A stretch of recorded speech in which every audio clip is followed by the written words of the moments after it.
शुक्लाम्बरधरं विष्णुं शशिवर्णं चतुर्भुजं प्रसन्नवदनं ध्यायेत् सर्वविघ्नोपशान्तयेत्। गुरुर्ब्रह्मा गुरुर्विष्णुः गुरुर्देवो महेश्वरः गुरुसाक्षात् परब्रह्म तस्मै श्रीगुरवे नमः।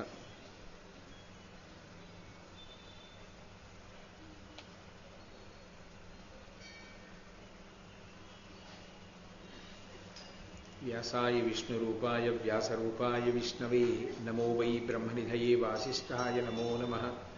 पूजन्तं राम रामीति मधुरं मधुराक्षरम् आरुह्य कविताशाखां वन्दे वाल्मीकिकोकिलं।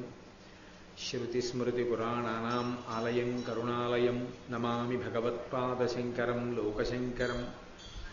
वागर्धाविव सम्पृक्तौ वागर्धप्रतिपत्तये जगतः पितरौ वन्दे पार्वतीपरमेश्वरौ। सूक्तिं समग्रयितुन स्वयमेव लक्ष्मीः श्रीरङ्गराजमहिषी मधुरैः कटाक्षैः। वैदग्ध्यवर्णगुणगुम्भनगौरवैर्यां खण्डूलकर्णकुहराः कवयोधयन्ति। हैमोर्ध्वपुण्ड्रमजहन्मकुटं सुनासं मन्दस्मितं मकरकुण्डलचारुगण्डं बिम्बाधरं बहुलदीर्घकृपाकटाक्षं श्रीवेङ्कटेशमुखमात्मनिसन्निधत्ताम्। विमलपटी कमलकुटी पुस्तकरुद्राक्षशस्तहस्तपुटी कामाक्षी पक्ष्मलाक्षी कलितविपञ्ची विभासि वैरिञ्ची। मनोजवं मरुततुल्यवेगं जितेन्द्रियं बुद्धिमतां वरिष्ठं वातात्मजं वनरयूथमुख्यं श्रीरामदूतं शिरसा नमामि।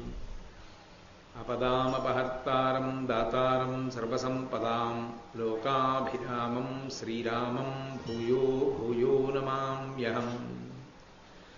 नारायणं नमस्कृत्य नरं चैव नरोत्तमं देवीं सरस्वतीं व्यासं ततो जयमुदीरयेत्। हरिः ओम्। परमेश्वरस्वरूपैः सभे नमस्कारः।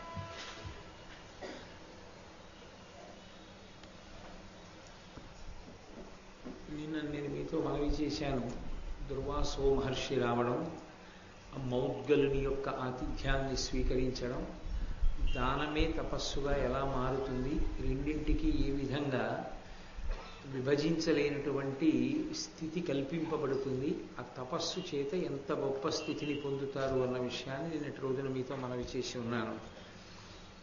ఆ తరువాత పాండవులు యథేచ్ఛగా ఆ అరణ్యవాసం చేస్తున్నారు. చేస్తూ ఇక అరణ్యవాసం పూర్తయిపోయేటటువంటి సమయం ఇంచుమించుగా దగ్గరవుతోంది. ఆ సమయమునందు అనుకోనటువంటి ఒక ఉపద్రవం తటస్థించింది.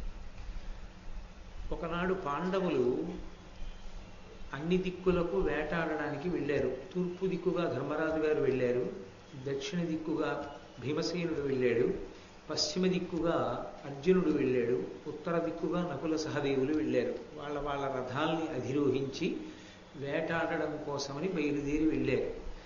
ఉన్నది తృణబిందు మహర్షి యొక్క ఆశ్రమం. ఆశ్రమము అంటేనే కొన్ని నియమ నిబంధనలతో కూడుకున్నటువంటి వాసమై ఉంటుంది.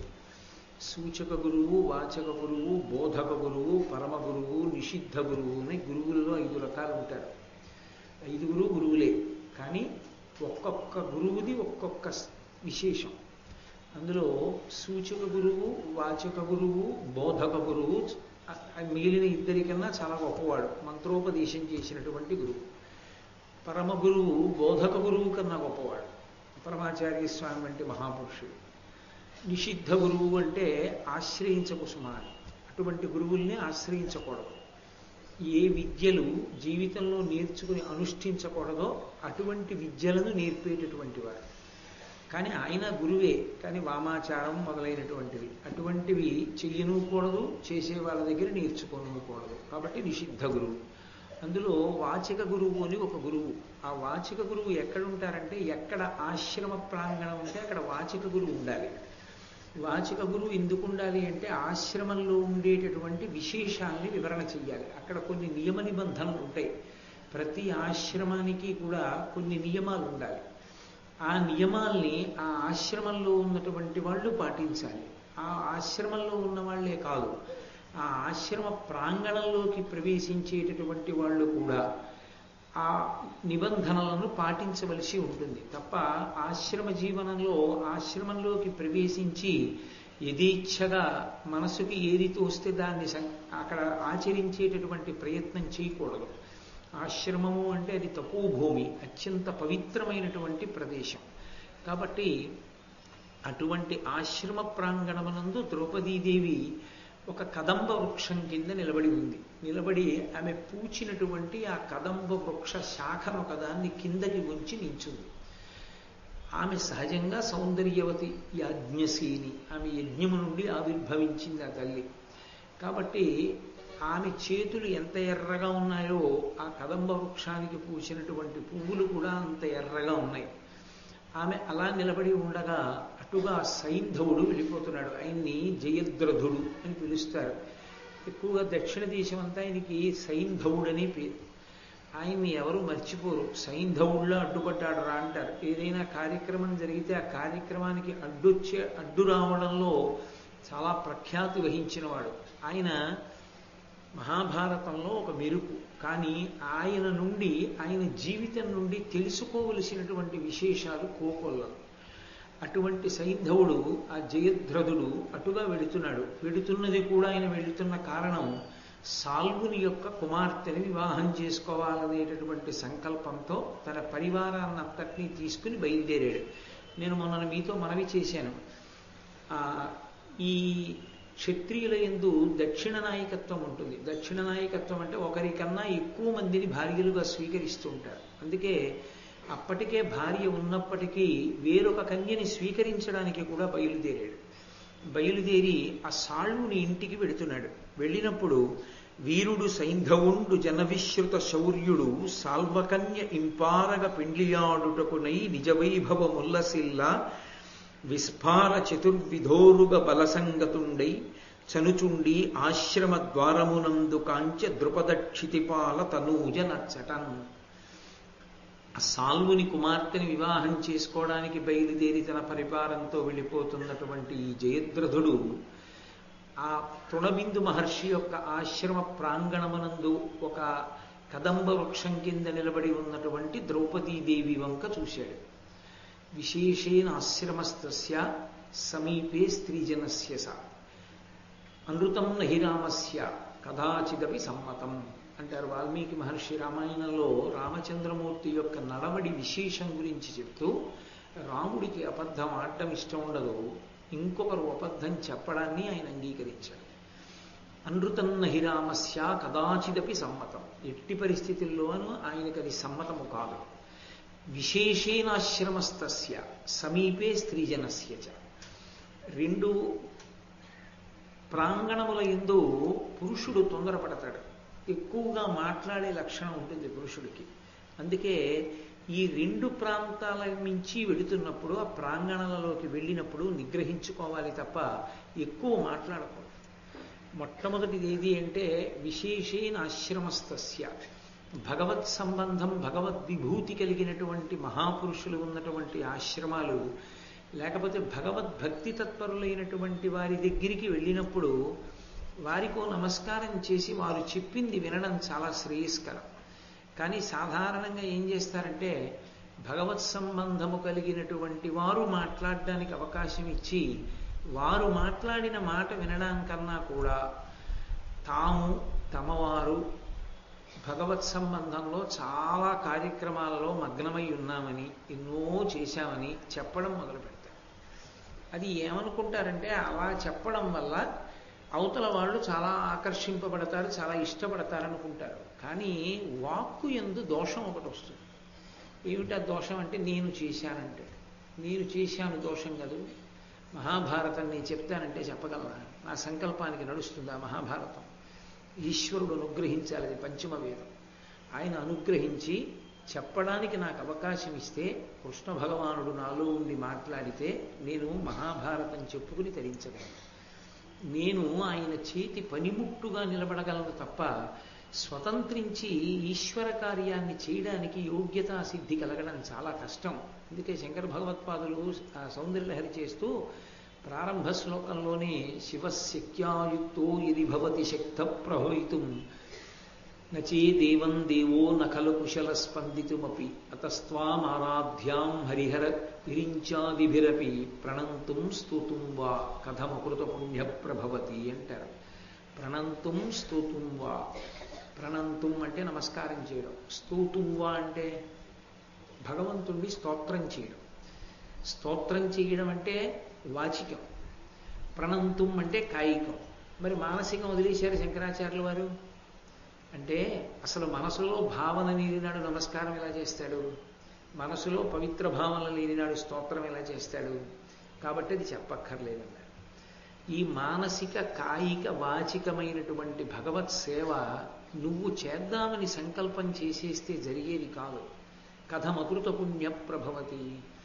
దానికి వాడు చేసిన మంచి పని ఏముంది, ఆ యోగ్యత ఏముంది ఆ మంచి పని చేయడానికి అతనికి, దాన్ని విచారణ చేస్తాడు పరమేశ్వరుడు. ఒక్కొక్కచో మనకు ఆ యోగ్యత ఉన్నా లేకపోయినా మన ఆర్తి చూసి అనుగ్రహిస్తాడు, చెయ్యరా అంటాడు.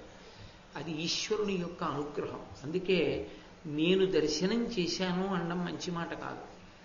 భగవంతుడు ఇవాళ పొద్దున్న దర్శనం ఇచ్చాడు నాకు అనడమే మంచి మాట. కానీ వాగ్దోషము అని ఒక దోషం ఉంటుంది, అలా అనరు, నేను చేశాను అంటారు. అందుకే ఆశ్రమ ప్రాంగణాలకు వెడితే రాముడు మాట్లాడేవాడు కాదు. ఇలాంటి వాగ్దోషం వస్తే మహాత్ములకు దూరం అవుతామని ఆయన నెమ్మదిగా ఉండేవాడు, ఎక్కువ మాట్లాడేవాడు కాదు. విశేషేణ ఆశ్రమస్తస్య సమీపే స్త్రీజనస్య. రెండో బలహీనత పురుషుడికి ఆడవాళ్ళ మధ్యలో ఉన్నప్పుడు ఎక్కువ మాట్లాడు.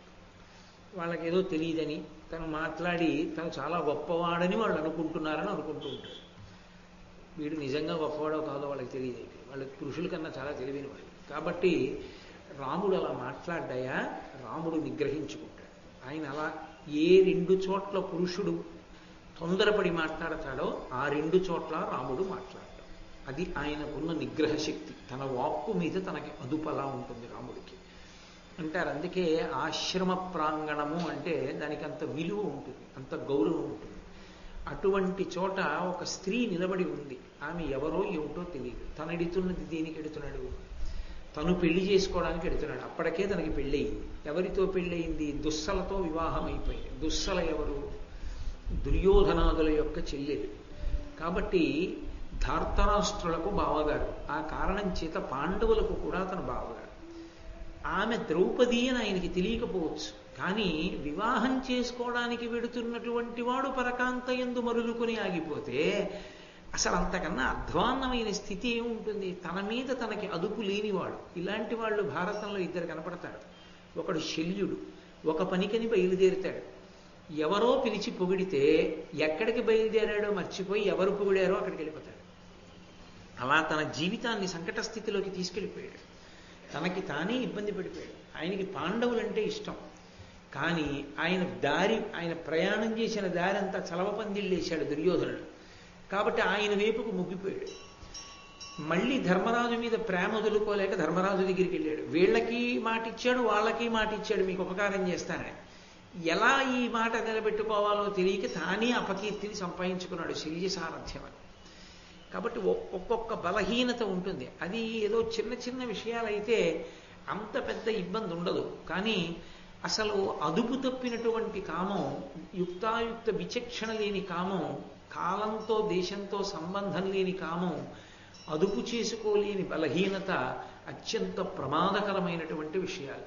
అది ఆశ్రమమైనా దేవాలయమైనా ఇంకా ఎప్పుడూ తనని తాను అదుపు చేసుకోలేని వాడు జీవితంలో వృద్ధిలోకి ఏమొస్తాడు? కాబట్టి ఆయన సాళ్వుని కుమార్తెను వివాహం చేసుకోవడానికి బయలుదేరిన వాడు తృణబిందు ఆశ్రమంలో ఉన్న ద్రౌపదీదేవిని చూశాడు. చూసి వెంటనే కోటికాస్యుడు అని ఆయన పక్కన మిత్రుడు ఉన్నాడు. బాగా ఆ జయద్రథుని యొక్క హృదయం ఎరిగినవాడు. జయద్రథుడు అని నేను అన్నప్పుడల్లా మీరు కంగారు పడక్కర్లేదు, సైంధవుడు. మీకు తేలిగ్గా ఉండడానికి నేను ఇకపైన సైంధవుడనే అంటూ ఉంటాను. ఆ సైంధవుని యొక్క స్నేహితుడు ఆ కోటికాస్యుడు. ఈయనతో పాటే వెడుతున్నాడు ప్రయాణం చేస్తూ. ఆయన్ని పిలిచి ఒక మాట అన్నాడు.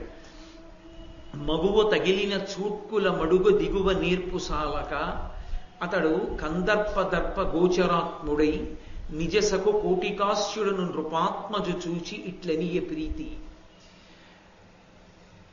చూశాడు ఒకసారి ద్రౌపదీదేవి వంక. బలహీనతని చెప్పడం అంటే అది ఎంత అందమైనటువంటి భాషలో చెప్పారో చూడండి.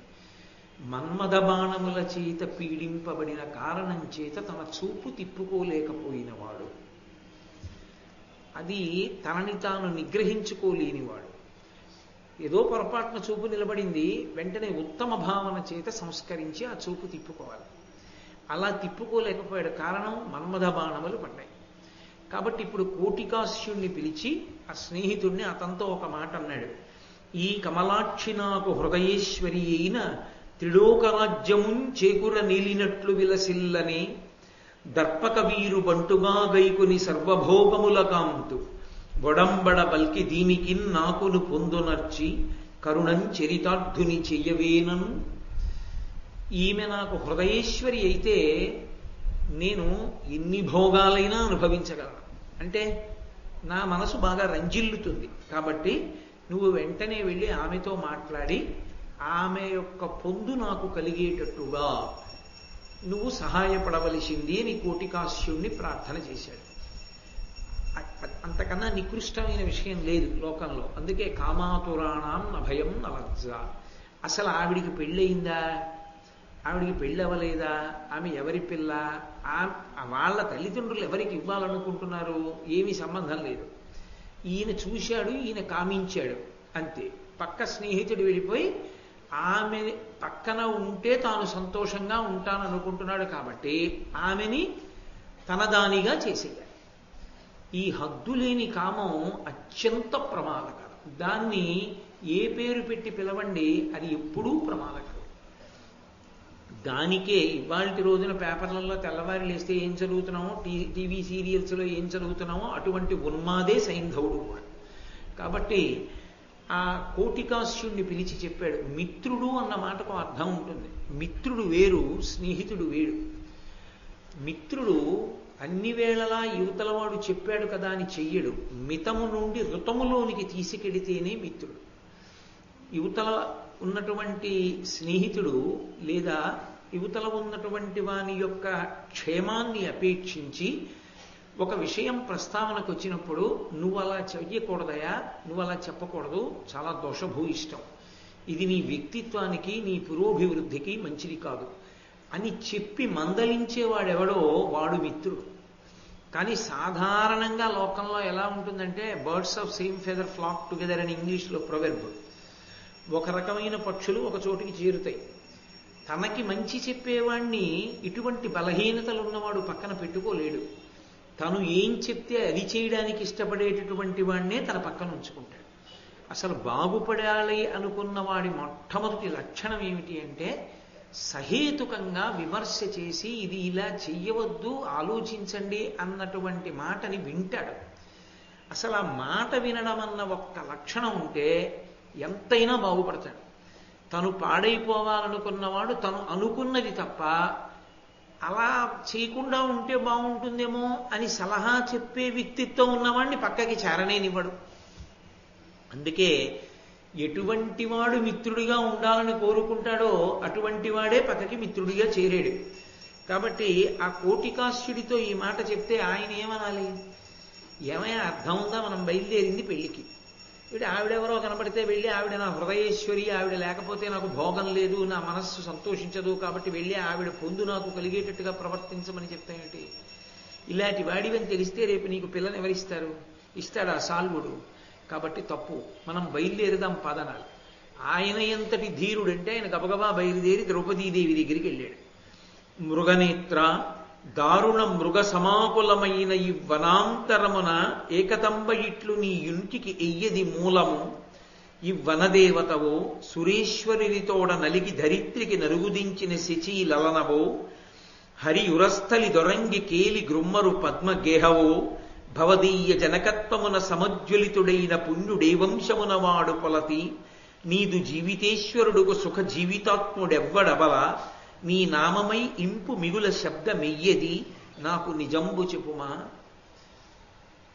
ఇవి ఉండకూడనటువంటి ప్రావీణ్యాలు. కొన్ని లక్షణాలు ఉండకూడదు. భూపసభాంతరాళమున పుష్కళ వాక్చతురత్వ మాజిబాహాపటు శక్తియున్ యశమునందను రక్తియు ప్రకృతి సిద్ధగుణంబులు సజ్జనాళికిన్ అంటాడు భర్తృహరి. ఒక సభలో మాట్లాడేటప్పుడు పుష్కళమైన వాక్చతురత్వము, తడువుకోకుండా వాక్య నిర్మాణం చేసి మాట్లాడగలిగినటువంటి ప్రజ్ఞ సజ్జన లక్షణం. అలా కాకుండా ప్రత్యేకించి ఆడవాళ్ళ దగ్గరికి వెళ్ళినప్పుడు విశేషంగా వాళ్ళని ఆ పొగట్టకి అంతుండదు. ఆ పొగట్ట ఎంత దారుణంగా ఉంటుందంటే అది అందులో మత్తు పదార్థాన్ని కలిపినట్లుంటుంది. మీరు రామాయణాన్ని పరిశీలనం చేస్తే పరస్త్రీని వశం చేసుకోవడానికి మాట్లాడడానికో యూనివర్సిటీ పెడితే దానికి వైస్ ఛాన్సలర్గా వేయవలసిన వాడు రావణాసురుడు. వాణ్ణి మించి ఆ విద్య తెలిసిన్నవాడు ఇంకోడు లేడు.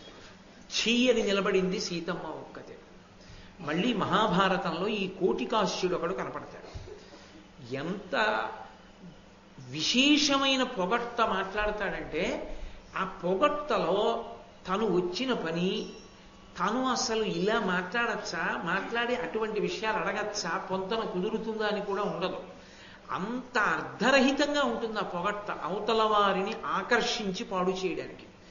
అందుకే అన్నాడు మృగనేత్ర, పిలవడమే. చాలా అందమైన కన్నులున్నదానా, లేడి కన్నులు ఎలా ఉంటాయో అటువంటి కన్నులున్నదానా, చాలా దారుణమైనటువంటి క్రూర మృగాలు సంచరించేటటువంటి ఈ అరణ్య ప్రాంతంలో ఒక్కదానివే నువ్వు ఎందుకున్నావు? ఆవిడ ఒక్కతే ఏం లేదు, తృణబిందు మహర్షి ఆశ్రమంలో ఉంది అంటే వాడికి ఆశ్రమం కనబడటం లేదు, అరణ్యం కనబడుతోంది, ఆవిడ కనబడుతోంది. అసలు నువ్వు ఇక్కడెందుకున్నావు? ఒకవేళ నువ్వు వనదేవతవా, ఇలా తిరగడానికి వచ్చావా? వనదేవత అయితే ఇలాంటి దుర్మార్గుడికి ఎందుకు దర్శనమిస్తుంది? సురేశ్వరిని తోడ నలిగి ధరిత్రికి నరుదించిన శిచీలనవో, ఒకవేళ దేవేంద్రుడి మీద ఏమైనా అలకొచ్చి ఈ భూమండలానికి దిగి వచ్చినటువంటి శచీదేవివా, హరి ఉరస్థలి తొరంగి కేలి గ్రుమ్మరు పద్మగేహవో, శ్రీ మహావిష్ణువు యొక్క వక్షస్థలమునందుండి విహరించేటటువంటి జగన్మాత అయినటువంటి శ్రీ మహాలక్ష్మివా, భవదీయ జనకత్వమున సముజ్వలితుడైన పుణ్యుడేవంశము వాడు పొలతి, నీకు జన్మనిచ్చాడు అనిపించుకుని, నీకు తండ్రినయ్యాడు అనిపించుకునేటటువంటి అదృష్టాన్ని పొందినటువంటి ఆ వ్యక్తి ఎవరు? నీదు జీవితేశ్వరుడుకు సుఖ జీవితాత్ముడెవ్వడబలా? నీ యొక్క జీవితేశ్వరుడు అంటే నీకు భర్త అయిన కారణం చేత ఇక ప్రపంచంలో పొందవలసిన సుఖాలన్నీ పొందినటువంటి వాడెవరు? నీ నామమై ఇంపు మిగులు శబ్దమెయ్యది. ప్రపంచంలో ఎన్నో పేర్లుంటాయి, అవన్నీ శబ్దాలు. ఏ శబ్దం అదృష్టం చేసుకుంది నీ పేరుగా? నీ పేరేమిటి అని అడగడం మానేసి ఆ పేరు పిలిచినప్పుడు శబ్దం వస్తుందిగా, ఏ శబ్దం నీ పేరుగా ఉండడానికి అదృష్టం చేసుకుందో నాకు చెప్పు. అయ్య బాబోయ్, ఇంతకన్నా దారుణమైన పొగడ్తలు ఉంటాయండి. వాడి గుండెల నిండా విషం. వాడు ఎంత పాడు చెయ్యాలో అంత పాడు చేయడానికి వచ్చాడు. వాడి మాటలు అంత మధురం. ఎంత దారుణంగా ఉంటాయో చూడండి వ్యక్తిత్వాలు. కాబట్టి నీ నామమై ఇంపు మిగులు శబ్దమెయ్యది, నాకు నిజంబు చెప్పుమా. కాబట్టి అందరికన్నా ఎవరి విషయంలో చాలా జాగ్రత్తగా ఉండాలి స్త్రీ అంటే, తగినంత పరిచయం లేకుండా అతిగా పొగిడే వ్యక్తిని దగ్గరికి రానివ్వకూడదు. వాడే అత్యంత ప్రమాదకారి. అందుకే ద్రౌపదీదేవి జవాబు అలా ఉంటుంది కోటికాశ్యుడితో. అని నీ భర్తలెవరు అని అడిగి, చూశావా సవ్వీరపుత్రులైనటువంటి 12 మంది రాజకుమారులు మెరిసిపోతూ అక్కడ రథాల మీద నిలబడి సేవిస్తుంటే, ఆ రాజకుమారుల చేత సేవింపబడుతున్న వాడై అక్కడ ఉన్నటువంటి ఆ సింధు సవ్వీర దేశములకు అధిపతి అయినటువంటి సైంధవుడు మధ్యలో ఒక మత్తగజం మీద కూర్చున్నాడు. చూడు, నీ వంకే చూస్తున్నాడు. ఆయన నువ్వెవరో ఏమిటో వివరం కనుక్కురమ్మని నన్ను పంపాడు, అందుకొచ్చాను. చూశావా, నీ వంకే చూస్తున్నాడు, నువ్వు చూడు ఆయన వంక. అసలు అలా మాట్లాడచ్చా వీడు వచ్చినవాడు? కాబట్టి అని చెప్తే ఆవిడంది, అన్నా ఇచట నేనుంటి నున్నదాన నీవిచటికి ఏగుదించుట నియతియగునే, సుతవతిని ధర్మవతి నన్ను ఇతర కాంతగాతలంచి పిక్కులు పల్క కాదు నీకు. కాల్చి వాత పెట్టింది ఆవిడ వెంటనే ఒక్క స్పద్యంతో. ఆవిడంది అన్నా అని పిలిచింది. అన్నా, అన్నయ్య అనేటప్పటికీ వాడు బుద్ధున్నవాడైతే వాడి మాట తీరు మారాలి. ఓ అన్నా ఇచ్చట నేనుంటి ఉన్నదానా, ఆశ్రమంలో ఈ కదంబ వృక్షం కింద ఒక్కదాన్ని నించున్నాను. ఒక ఆడది ఒంటరిగా కనపడిందని ఎక్కడికో వెళ్ళిపోతున్నటువంటి ఒక మహారాజు తన చుట్టూ ఉన్నటువంటి ఇతర రాజకుమారుల్ని చతురంగ బలాల్ని ఆపి స్నేహితుడిని పిలిచి ఎవరో వెళ్ళి కనుక్కురా అంటే నువ్వెలా వచ్చావు? ఒంటరిగా ఉన్న ఆడదాన్ని పలకరించడానికి ఇంతమంది ఆగి బయలుదేరి వచ్చి అసలు మాట్లాడచ్చా? అది విజ్ఞతే, అది సంస్కారం అనిపించుకుంటుందా? అలా వచ్చి నన్ను పలకరించచ్చా? ఆ పైన నీ విచటికి ఏగుదించుట నియతి యగునే, అసలు అలా ఆశ్రమ ప్రాంగణంలోకి వచ్చి ఆడవాళ్లతో మాట్లాడచ్చా? సుతవతిని, నేను మగపిల్లలు సంతానంగా కలిగి ఉన్నదాన్ని, ధర్మవతి, నేను ధర్మాన్ని నమ్ముకునున్నదాన్ని, అటువంటి దాన్ని పట్టుకుని ఇతరకాంతగా తలచి నేను ఇంకొక రకమైన ఆడదానిగా నన్ను భావన చేసి నువ్వు నాతో ఇలా మాట్లాడవచ్చా? దోషం కదా. ఎవరో తెలుసుకోక్కర్లేదా? నీ ఇష్టం వచ్చినట్లు మాట్లాడటమేనా? నీ ఇష్టం వచ్చినట్లు పొగడ్డమేనా? మనిషికి మారే స్వభావం ఉండాలి తప్ప, పశ్చాత్తాపం కలిగే స్వభావం ఉండాలి తప్ప, తప్పు చేసినా వెంటనే మారుతాడు. తప్పు చెయ్యకుండా ఉండేవాడు లోకంలో ఎవ్వరూ ఉండలేడు. ఎక్కడో అక్కడ ఏదో విషయంలో చిన్న తప్పు జరగచ్చు. కానీ చెప్పవలసిన మాట చెప్పబడినప్పుడు, వినబడవలసిన మాట వినబడినప్పుడు వెంటనే పశ్చాత్తాపడి మారేవాడెవడో వాడు ధన్యాత్ముడు. కానీ కోటికాస్యుని యందు ఆ లక్షణం కనపడదు, సైంధవుని యందు ఆ లక్షణం కనపడదు. అందుకే అందరూ నశించిపోయారు. కాబట్టి నువ్వు ఇలా వచ్చి నాతో మాట్లాడచ్చా? పెక్కులు వల్కగాదు నీకు, ఇన్ని మాటలు మాట్లాడవలసిన అవసరం నీకు లేదు. అయినా అడిగావు కాబట్టి చెప్తున్నాను. నువ్వు శిబివంశంలో పుట్టినటువంటి సురధుడి కొడుకువి, నాకు తెలుసన్నాడు. ఎంత గొప్పగా మాట్లాడిందో చూడండి. శిబి చక్రవర్తి గురించి మొన్ననే మీరు విన్నారు. తన శరీరంలో మాంసాన్ని కోసి కోసి అన్నారు. శరీరం అంతా కోసి కోసి వేసేసి యువతల పక్కన ఉన్న పావురానికి సరిపోకపోతే తక్కెట్లో తానే కూర్చున్న మహితాత్ముడి శిబి. ఎప్పటికీ ఆయన్ని స్మరిస్తుంది లోకం. అటువంటి త్యాగమూర్తి అయినటువంటి శిబి చక్రవర్తి వంశంలో పుట్టావు. నాకు తెలుసు నువ్వు సురధుని యొక్క కుమారుడివి అంది. ఈ మాట అన్నప్పుడు వెంటనే అతను సిగ్గుతో తలంచుకోవాలి. నీ వంశకర్తలు పెద్దలు అటువంటి కీర్తి గణించిన వారు. అటువంటి కీర్తి గణించిన మహాపురుషుల వంశంలో ఇంత బేలగాడివి ఎలా పుట్టావు? నీకు సిగ్గు లేదు ఇలా మాట్లాడడానికి అని అడగకుండా అడిగింది ఆవిడ. కాబట్టి నాకు తెలుసు, నేనెవరినో తెలుసా? పాంచాల దేశాధిపతి అయినటువంటి ద్రుపద మహారాజు గారి యొక్క కుమార్తెని. ఈ మాట అనగానే ఆయనకి తెలియాలి ఆమె నీ తండ్రి ఎవరు అని కదూ అడిగాడు. అసలు ద్రౌపదీదేవి లౌకికంగా స్త్రీ పురుషులకు జన్మించినది కాదు, ఆమె యాజ్ఞశీని. ద్రుపద మహారాజు గారు యజ్ఞం చేస్తే ఆ యజ్ఞ సంభవ, యజ్ఞంలోంచి పైకొచ్చింది ఆవిడ. కాబట్టి వస్తూనే నల్లని రంగులో పైకొచ్చింది కాబట్టి కృష్ణ అని పిలిచారు ఆవిడ. కృష్ణ అని పేరున్న వాళ్ళు ఇద్దరు, శ్రీకృష్ణ భగవానుడు, మహాతల్లి పరమసాధ్వి పరమపతివ్రత ద్రౌపదీదేవి. కాబట్టి నేను పాంచాల భూపతి అయినటువంటి ద్రుపద మహారాజు గారి కుమార్తె. యజ్ఞం ఆయన చేశాడు కాబట్టి బిడ్డలను అపేక్షించి ద్రుపద పుత్రికయి ద్రౌపది అని పేరుగాంచింది. నేను అటువంటి దానను కాబట్టి అయోనిజను. ఇప్పటికైనా నా గురించి నువ్వు తెలుసుకుంటే మర్యాదతో తిరిగి వెళ్ళిపోవలసి ఉంటుంది. కాబట్టి నన్ను కృష్ణ అంటారు. నేను పాండురాజు పుత్రులైనటువంటి ధర్మరాజు, భీముడు, అర్జునుడు, నకులుడు, సహదేవుడు అనబడేటటువంటి 5 యొక్క ఇల్లాలిని. పుత్రుల నువ్వు ఆ పుత్రుల బాధ్యత నేను తీసుకుని పుత్రవతిని ధర్మమునందు నిలబడి ఉన్నదాన్ని. 4 దిక్కుల యందు వేటాడడం కోసమని నా భర్తలు వెళ్ళారు. వాళ్ళు కొద్దిసేపట్లో తిరిగి వస్తారు. కనీసం ఆ భయానికైనా వెళ్ళిపోతాడు అనుకున్నాడు. కాబట్టి కొద్దిసేపట్లో వాళ్ళు తిరిగి వచ్చేస్తారు. కాబట్టి నువ్వు ఇలా మాట్లాడకూడదని ఆమె తన వస్త్రాన్ని నిండుగా కప్పుకుని లోపలికి వెళ్ళిపోయింది ఆశ్రమంలో. వెళ్ళిపోతే ఈవిడ ఏం మాట్లాడిందో చెప్పలేదు కోటికాస్యుడు. అది అక్కడ ఉన్నటువంటి దుర్మార్గం ఏంటంటే ఆమె మాట తీరుని బట్టి ఆమె సామాన్యకాంత కాదు. కాబట్టి నువ్వు ఆమెని అపేక్షించకూడదు అని చెప్పడం మిత్రవాక్యం. అందుకే ప్రతి పనికి మాలినవాడిని చూపించి వీడు నా మిత్రుడండి అని పరిచయం చేయకూడదు. ప్రతివాడు మిత్రుడు అవడు. ప్రపంచంలో మిత్రుడు ఒక్కడే ఉంటాడు. జీవితం మొత్తం మీద ఒక్కడు చాలు మిత్రుడు.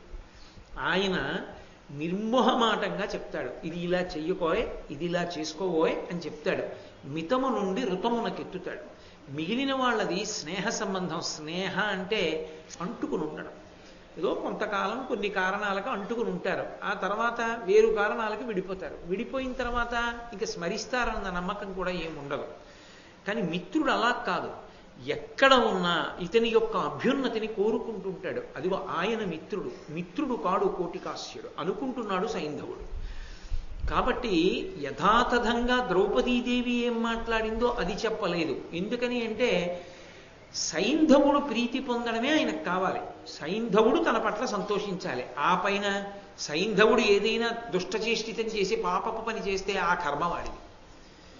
ఒకవేళ దానివల్ల విపత్కర పరిణామం ఏర్పడితే అనుభవించేవాడు సైంధవుడు. ఇది ఆయనకున్నటువంటి సుహృద్భావన. అటువంటి వారితో స్నేహాన్ని పొంది ఉండడం ఎంత ప్రమాదకరమో తెలుస్తుంది. కాబట్టి పిలిచి ఆ సైంధవుడితో అన్నాడు, ఆమె పాండవుల ఇల్లాలు. నేను నువ్వు అడిగినటువంటి వివరాలు కనుక్కున్నాను.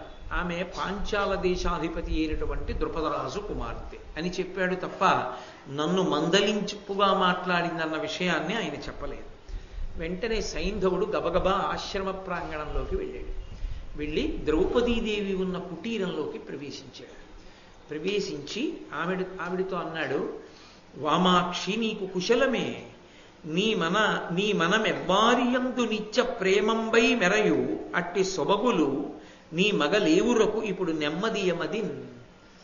ఆవిడితో అన్నాడు, ఓ వామాక్షి, అందమైన కన్నులున్నదాన అలా పిలవక్కర్లేదు, సోదరి అని పిలవచ్చు. ఎందుకంటే వాళ్ళిద్దరిది అన్నా చెల్లెళ్ల బంధం అవుతుంది. దుస్సల భర్త కదూ, దుస్సల భర్త కాబట్టి అన్నా చెల్లెళ్ళు అవుతారు వాళ్ళు. కాబట్టి ప్రేమ పురస్సరంగా పిలవచ్చు. కానీ వాడి హృదయం అటువంటిది. కాబట్టి ఓ వామాక్షి అని పిలిచి, నీకు కుశలమే, నువ్వు క్షేమంగా ఉన్నావా? నీ మనసు ఎప్పుడూ ఎవరి ఎందుంటుందో అటువంటి నీ భర్తల 5 క్షేమంగా ఉన్నారా? వాళ్ళు సొబగులు అంటే వాళ్ళు చాలా సౌందర్యవంతులు. ఎందుకో తెలుసా? ఎప్పుడూ నీ మనసు వాళ్ళ ఎందుంటుంది కాబట్టి.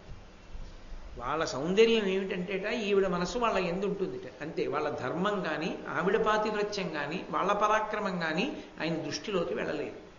అంటే విషయం ఇటు తిరిగి ఆవిడ సౌందర్యం మీదే నిలబడుతోంది.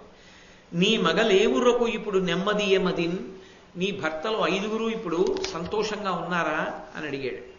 అడిగితే ద్రౌపదీదేవి మాట్లాడుతూ అంది, స్థిరమతులైన పార్థులకు సేమమ, నీకు అనామయంబే భూవర, తగ విందవైతి కురువర్యుల ఇంటికి, అట్లు కావునన్ పరువడిన ఆసనక్రియయు పాజ్యము గైకును మాదరంబుతో, సరసకురంగమంసముల జల్పము భోజన కృత్యమిత్తరిన్.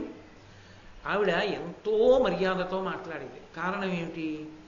ఇంటికి వచ్చినటువంటి వాళ్ళల్లో అత్యంత గౌరవాన్ని పొందవలసినటువంటి వ్యక్తులు కొంతమంది ఉంటారు. గృహస్థాశ్రమంలో ఉన్నవాడికి ఇంటికి వచ్చినప్పుడు గౌరవించవలసిన వాడెవరు అంటే అల్లుడు.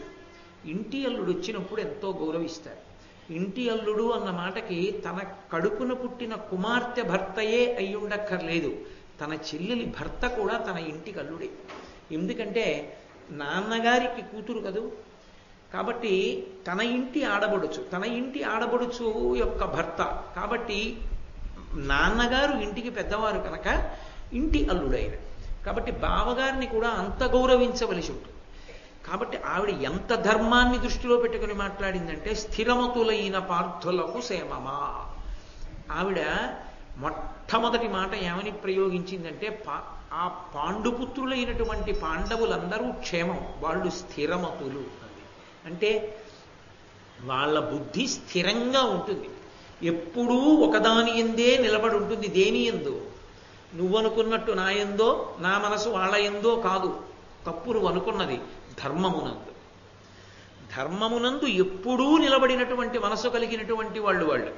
కాబట్టి స్థిరమతులైన పార్థులకు సేమమ, ధర్మాన్ని పట్టుకున్న వాళ్ళు కాబట్టి వాళ్ళు క్షేమం. వాళ్ళకి ఇల్లాలినైనందుకు నేను క్షేమం. మా క్షేమం జోలికొస్తే నీకు క్షేమం కాదు. పరోక్షంగా ఆవిడ మొట్టమొదటి పద్యంలోనే, మొట్టమొదటి మాటలోనే చెప్పుతూ క్షేమం అడిగాడు కాబట్టి క్షేమం చెప్తాం. ఇంటికి అల్లుడు కనుక తన భర్తలు వస్తే అదేమిటి?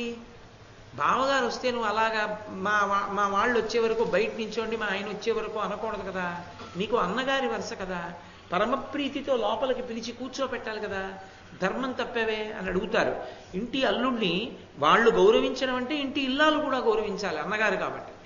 కాబట్టి ఆవిడ ఎంత పవిత్ర హృదయంతో మాట్లాడిందంటే, నీకు అనామయం బేభూవరా, నీకు అనారోగ్యం లేకుండా ఉందా అంది. నువ్వు ఆరోగ్యంగా ఉన్నావా అని అడుగుతారు ఎవరైనా. ఆవిడ నువ్వు ఆరోగ్యంగా ఉన్నావా అని అడగలేదు, నీకు అనారోగ్యం లేదు కదా అంది. అనారోగ్యం లేదు కదా అని ఎందుకంటే కనపడుతోంది మానసికమైన అనారోగ్యం. కాబట్టి నీకు అనారోగ్యం లేదు కదా. ఏమి మాటలండి మహాతల్లివి. ద్రౌపదీదేవి పడినన్ని కష్టాలు మహాభారతంలో ఎవరు ఉండరు. ఇంకా నేను అలా అనకూడదు కానీ శ్రీరామాయణంలో సీతమ్మ తల్లిని రావణాసురుడు చెరపట్టాడు కానీ ద్రౌపదీదేవిని కీచకుడు, సైంధవుడు, దుర్యోధనుడు, కర్ణుడు మాటల చేత ఆ తల్లిని ఇబ్బంది పెట్టని వాళ్ళు ఎవరున్నారు? ఎన్ని బాధలు పడిందో, ఎన్ని కష్టాలు పడిందో. యాజ్ఞసేని అయినందుకు ప్రతివాడికన్నూ ఆమె సౌందర్యం మీదే. కాబట్టి నీకు అనామయం వే భూవరా తగ విందవైతి కురువర్గ్యుల ఇంటికి. చాలా సంతోషమయ్యా, నువ్వు కురువంశంలో పుట్టినటువంటి మహాకీర్తివంతులైన పాండవుల ఇంటికి అతిథివి. ఎందుకని అంటే ఈ ఇంటి అల్లుడివి కాబట్టి నువ్వు అతిథివి వచ్చావు, చాలా సంతోషం. అట్లు కావునన్ పరువడి ఆసనక్రియయు, ఆ కారణం చేత నీకు కొన్ని ఉపచారములు జరగాలి, ఈ ఇంట కొన్ని మర్యాదలు జరగాలి. ఏమిటది? ఆసనక్రియ. ఆసనక్రియ అంటే కూర్చోమన్నాం. ఇంట్లో అల్లుడు అనేటటువంటి వాడు కూర్చోడానికి ఒక సౌకర్యంగా కూర్చోబెట్టాలి. అంతేకాని ఇంటికి ఎంతమంది వచ్చినా సరే అల్లుడు గారిని లేచి మీరు వెళ్ళిపోండి అనడమో, లేకపోతే అల్లుడి పక్కన 10 మందిని కూర్చోబెట్టి ఇరుగ్గా కూర్చోబెట్టడమో చేయకూడదు. ఒక మర్యాద అది. ఒక మర్యాద ఏమిటి అంటే ఆసనక్రియ, చక్కగా కూర్చోవడానికి వీలైనటువంటి ఆసనాన్ని కల్పించాలి ఆయనకి. కాబట్టి నీకు ఆసన క్రియ జరగాలి. ఆమె ఎంత గొప్ప ఇల్లాలండి మహాతల్లి, ఎటువంటి ధర్మం మాట్లాడుతుంది. కాబట్టి నువ్వు చక్కగా అలా కూర్చో.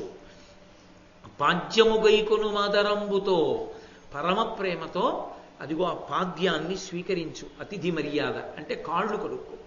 కాళ్ళు కడుక్కుని, కాళ్ళు కడుక్కోవడం ఎందుకు అంటే లోపలికి రావడానికి అనుమతినివ్వడం. లోపలికి రావచ్చు, మిత్రుడైతే రాకూడదు. మిత్రుడు ఎందుకు రాకూడదు అంటే, ఏమ్మా వాడున్నాడా అని అడిగారు అనుకోండి, లేరండి ఎక్కడికో వెళ్ళారు, 1 గంటలో వచ్చేస్తారు కూర్చోండి అందనుకోండి. ఆవిడ మిత్రధర్మం ఏమిటో తెలుసా? వెళ్ళకూడదు ఇంట్లోకి. వాడు వచ్చాక వస్తానమ్మా, ఒక్కసారి ఇలా రా తల్లి అని, అమ్మా నేను ఈ పని మీద వచ్చాను, వాడు వస్తే కొంచెం చెప్పు, మళ్ళీ నేను రాగలను రాలేను, ఒకసారి ఫోన్ చేయమను, నేను ఆ పనిలో ఉంటాను తల్లి, ఇప్పుడు వద్దులే తర్వాత వస్తానులే అమ్మా అని చెప్పి వెళ్ళిపోవాలి. గడప దాటి లోపలికి వెళ్ళకూడదు.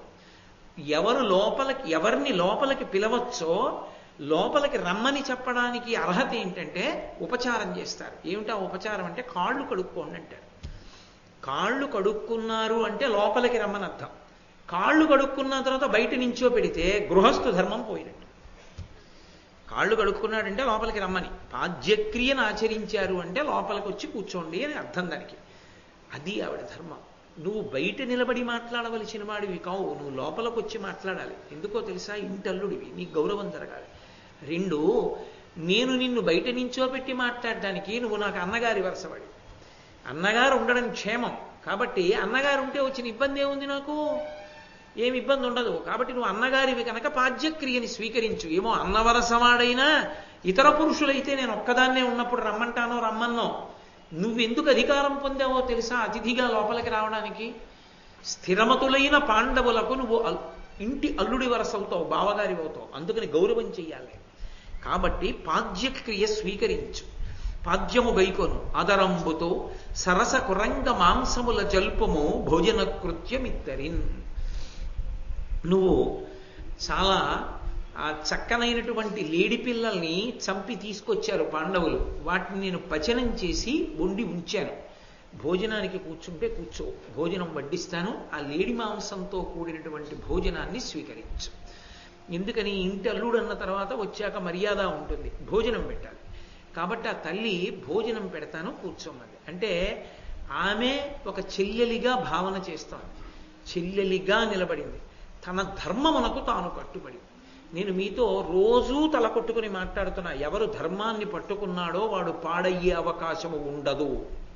కాబట్టి ఆమె గృహిణీ ధర్మాన్ని నిర్వర్తించింది. పాండవులు లేరు కనుక, ఇంటికి అల్లుడు వచ్చాడు కనుక ఆమె చెయ్యవలసినటువంటి పరిచర్య ఆమె చేసింది. చేసి వచ్చి కూర్చో అంటే, నా భర్తలు వేటకి వెళ్ళారు, వచ్చే వేళ అయింది అంది. ఆ మాట ఆవిడ కలపడానికి కారణం ఏంటంటే అతని మనస్సులో ఉన్న భావన సక్రమంగా లేదని పసిగట్టింది. ఇప్పుడు ఈవిడ చెప్పిన మాటల్ని బట్టి అతను సిగ్గుపడాలి, అతను మనసు మార్చుకోవాలి. అలా అర్థం చేసుకోగలిగిన వాడైతే అతనికి ఏ పాపము అంటకుండా ఉండడానికి అతనికి ఒక అవకాశం ఉంది. ఏమిటి అవకాశం అంటే పశ్చాత్తాపమే. చెల్లెమ్మ అని వెంటనే పిలిచి, ఎంత సంతోషం అమ్మా, అన్నం పెడతానన్నావు, చాలా సంతోషం అమ్మా, కానీ నేను వివాహానికి బయలుదేరుతున్నాను, ఫోన్లే మార్గమధ్యంలో చెల్లెలివి కనపడ్డావు అమ్మా, నీ శుభాకాంక్షలు తెలియచేయి, నేను బయలుదేరుతున్నానమ్మా అని బయలుదేరచ్చు. అలా మారే లక్షణం అసలు లేదనమాట. అది ప్రమాదకరం. ఇప్పుడు ఇక్కడే మీకు ఏం తెలిసిపోతోందంటే, సైంధవుడికి ఒకళ్ళు చెప్పినటువంటి మాట వినే లక్షణం లేదు. తను అనుకున్నది తాను సాధించడానికి ప్రతీకారం వైపుకే వెడుతూ ఉంటాడు. అది అతని లక్షణం. కాబట్టి అది అత్యంత ప్రమాదకరం. అది ఏం ఉపయోగపడుతుంది అంటే ఏమీ చెప్పలేం, కానీ చిట్ట చివరికి యుగ యుగాలకి కావలసినంత దుష్కీర్తిని ఆర్జించుకుంటారు. ఆ దుష్కీర్తే మిగిలిపోయింది సైంధవుడికి. సైంధవుల్లో అడ్డుపడ్డాడు రా అన్న మాట వచ్చింది. అది చివరికి ఎందుకు వచ్చిందో మీకు చూపిస్తాను. కాబట్టి ఆయన అన్నాడు, అనవుడు సైంధవుండనియే అంబుజలోచన, నీవు మాకు చేయు అతిథ పూజలన్నీయు ఒక్కటనైన కొరంతలేక వచ్చియున్నవి, మన్మధాస్త్రముల చిక్కున గారియ వందెడెందము, ఇంకనను కృతార్థము చేయుతగన్ రథమెక్కుము లెమ్ము నిమ్మితో. నువ్వు నాకు చెయ్యవలసినటువంటి అతిథి మర్యాదలన్నీ చేసేసినట్లే. ఆమె చెల్లెలుగా చేస్తోంది ఉపచారం. ఈయన నువ్వు నాకు చెయ్యవలసిన ఉపచారములు ఏ ఉన్నాయో అవన్నీ చేశావు, కానీ నా మనసు మీద మన్మథ బాణాలు పడ్డాయి. ఆ మన్మథ బాణముల యొక్క తాపమును తీర్చడానికి కావలసిన ఉపచారం చేయడానికి రథం ఎక్కువ వెడదాం అన్నాడు. ఆమె తెల్లబోయింది. పైగా ధరణీరాజ్యము గోలిపోయి ఘనకాంతార స్థలీవాసులై సరివారెల్లను నవ్వ కుత్సిత దశా సంప్రాప్తిమయ్యున్న ముష్కరులన్ పార్థుల కొల్చినన్ కలది సౌఖ్యంబు ఎంతయున్ బేలవై అరవిందానన శ్రీవిహీనుల గరం బడ్డింతురే కామిను. ఇలాంటి స్వభావం ఉన్నటువంటి ప్రతివాడు మాట్లాడేటటువంటి మాట రావణుడు ఏం మాట్లాడతాడో అదే సైంధవుడు మాట్లాడాడు. ఆయన అన్నాడు, రాజ్యమంతా కోల్పోయినటువంటి వాళ్ళు, ఎక్కడో భయంకరమైనటువంటి అరణ్యంలో ఉంటున్నటువంటి వాళ్ళు, చుట్టూ ఉన్నటువంటి వాళ్ళు ఉన్న బంధువులందరూ వదిలిపెట్టేసినటువంటి వాళ్ళు, బంధువులు వదిలేశారా వాళ్ళని, వాళ్ళు సత్యానికి కట్టుబడి ఉండిపోయారు. వాళ్లే తెలుసుకుంటే ధరణీ మండలాన్ని నిమిషాల మీద శాసించగలరు. అటువంటి వాళ్ళు కుచ్చిత దశా సంప్రాప్తిమయ్యున్న చాలా కష్టాలలో పడి జీవిస్తున్నటువంటి వాళ్ళు ముష్కరులు, ఎందుకు చేతకాని వాళ్ళు. అటువంటి ఈ పృథా సంతానమైనటువంటి పాండవుల్ని, మాద్రి సంతానమైన వాళ్ళని నువ్వు భర్తలుగా స్వీకరించి ఏం సుఖపడతావు? సుఖపడాలనుకుంటే తామర పువ్వు లాంటి ముఖమున్నదానా ఐశ్వర్యవంతులైనటువంటి వాళ్ళ చెంత చేరాలి.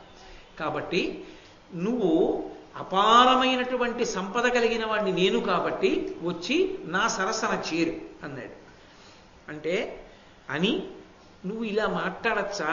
ఇది చాలా అన్యాయం కదా, అసలు ఇటువంటి మాటలు నీ నోటి వెంట రావచ్చా అని అడిగింది ఆవిడ. వనజాక్షి, రాజధర్మము వినవే, ఎన్నడును మనుజ విభులకు ప్రమదాజనుల ఎడవ వాని వెదకం చనదు, వలసినట్ల వేట్క సలుపక చెల్లును. ఓ ద్రౌపది, నువ్వు మన ఇద్దరి మధ్య ఉన్న బాంధవ్యాన్ని జ్ఞాపకం చేస్తున్నావు. నువ్వు నాకు చెల్లెలనవుతానంటున్నావు, నేను నీకు అన్నయ్యనవుతానంటున్నావు. ఇలా బంధుత్వాలు కలవడం, ఎక్కడో వాళ్ళ చెల్లెల్ని నాకు ఇచ్చి వివాహం చేశారు, అందుకని నువ్వు నాకు చెల్లెలు అవుతావు, నేను నీకు అన్నయ్యనవుతాను. ఈ దేహ బంధుత్వాలన్నీ ఎవరి విషయంలో చెప్పాలో తెలుసా? సామాన్యుల విషయంలో అయితే. తప్ప మహారాజుల విషయంలో అన్వయం కావు.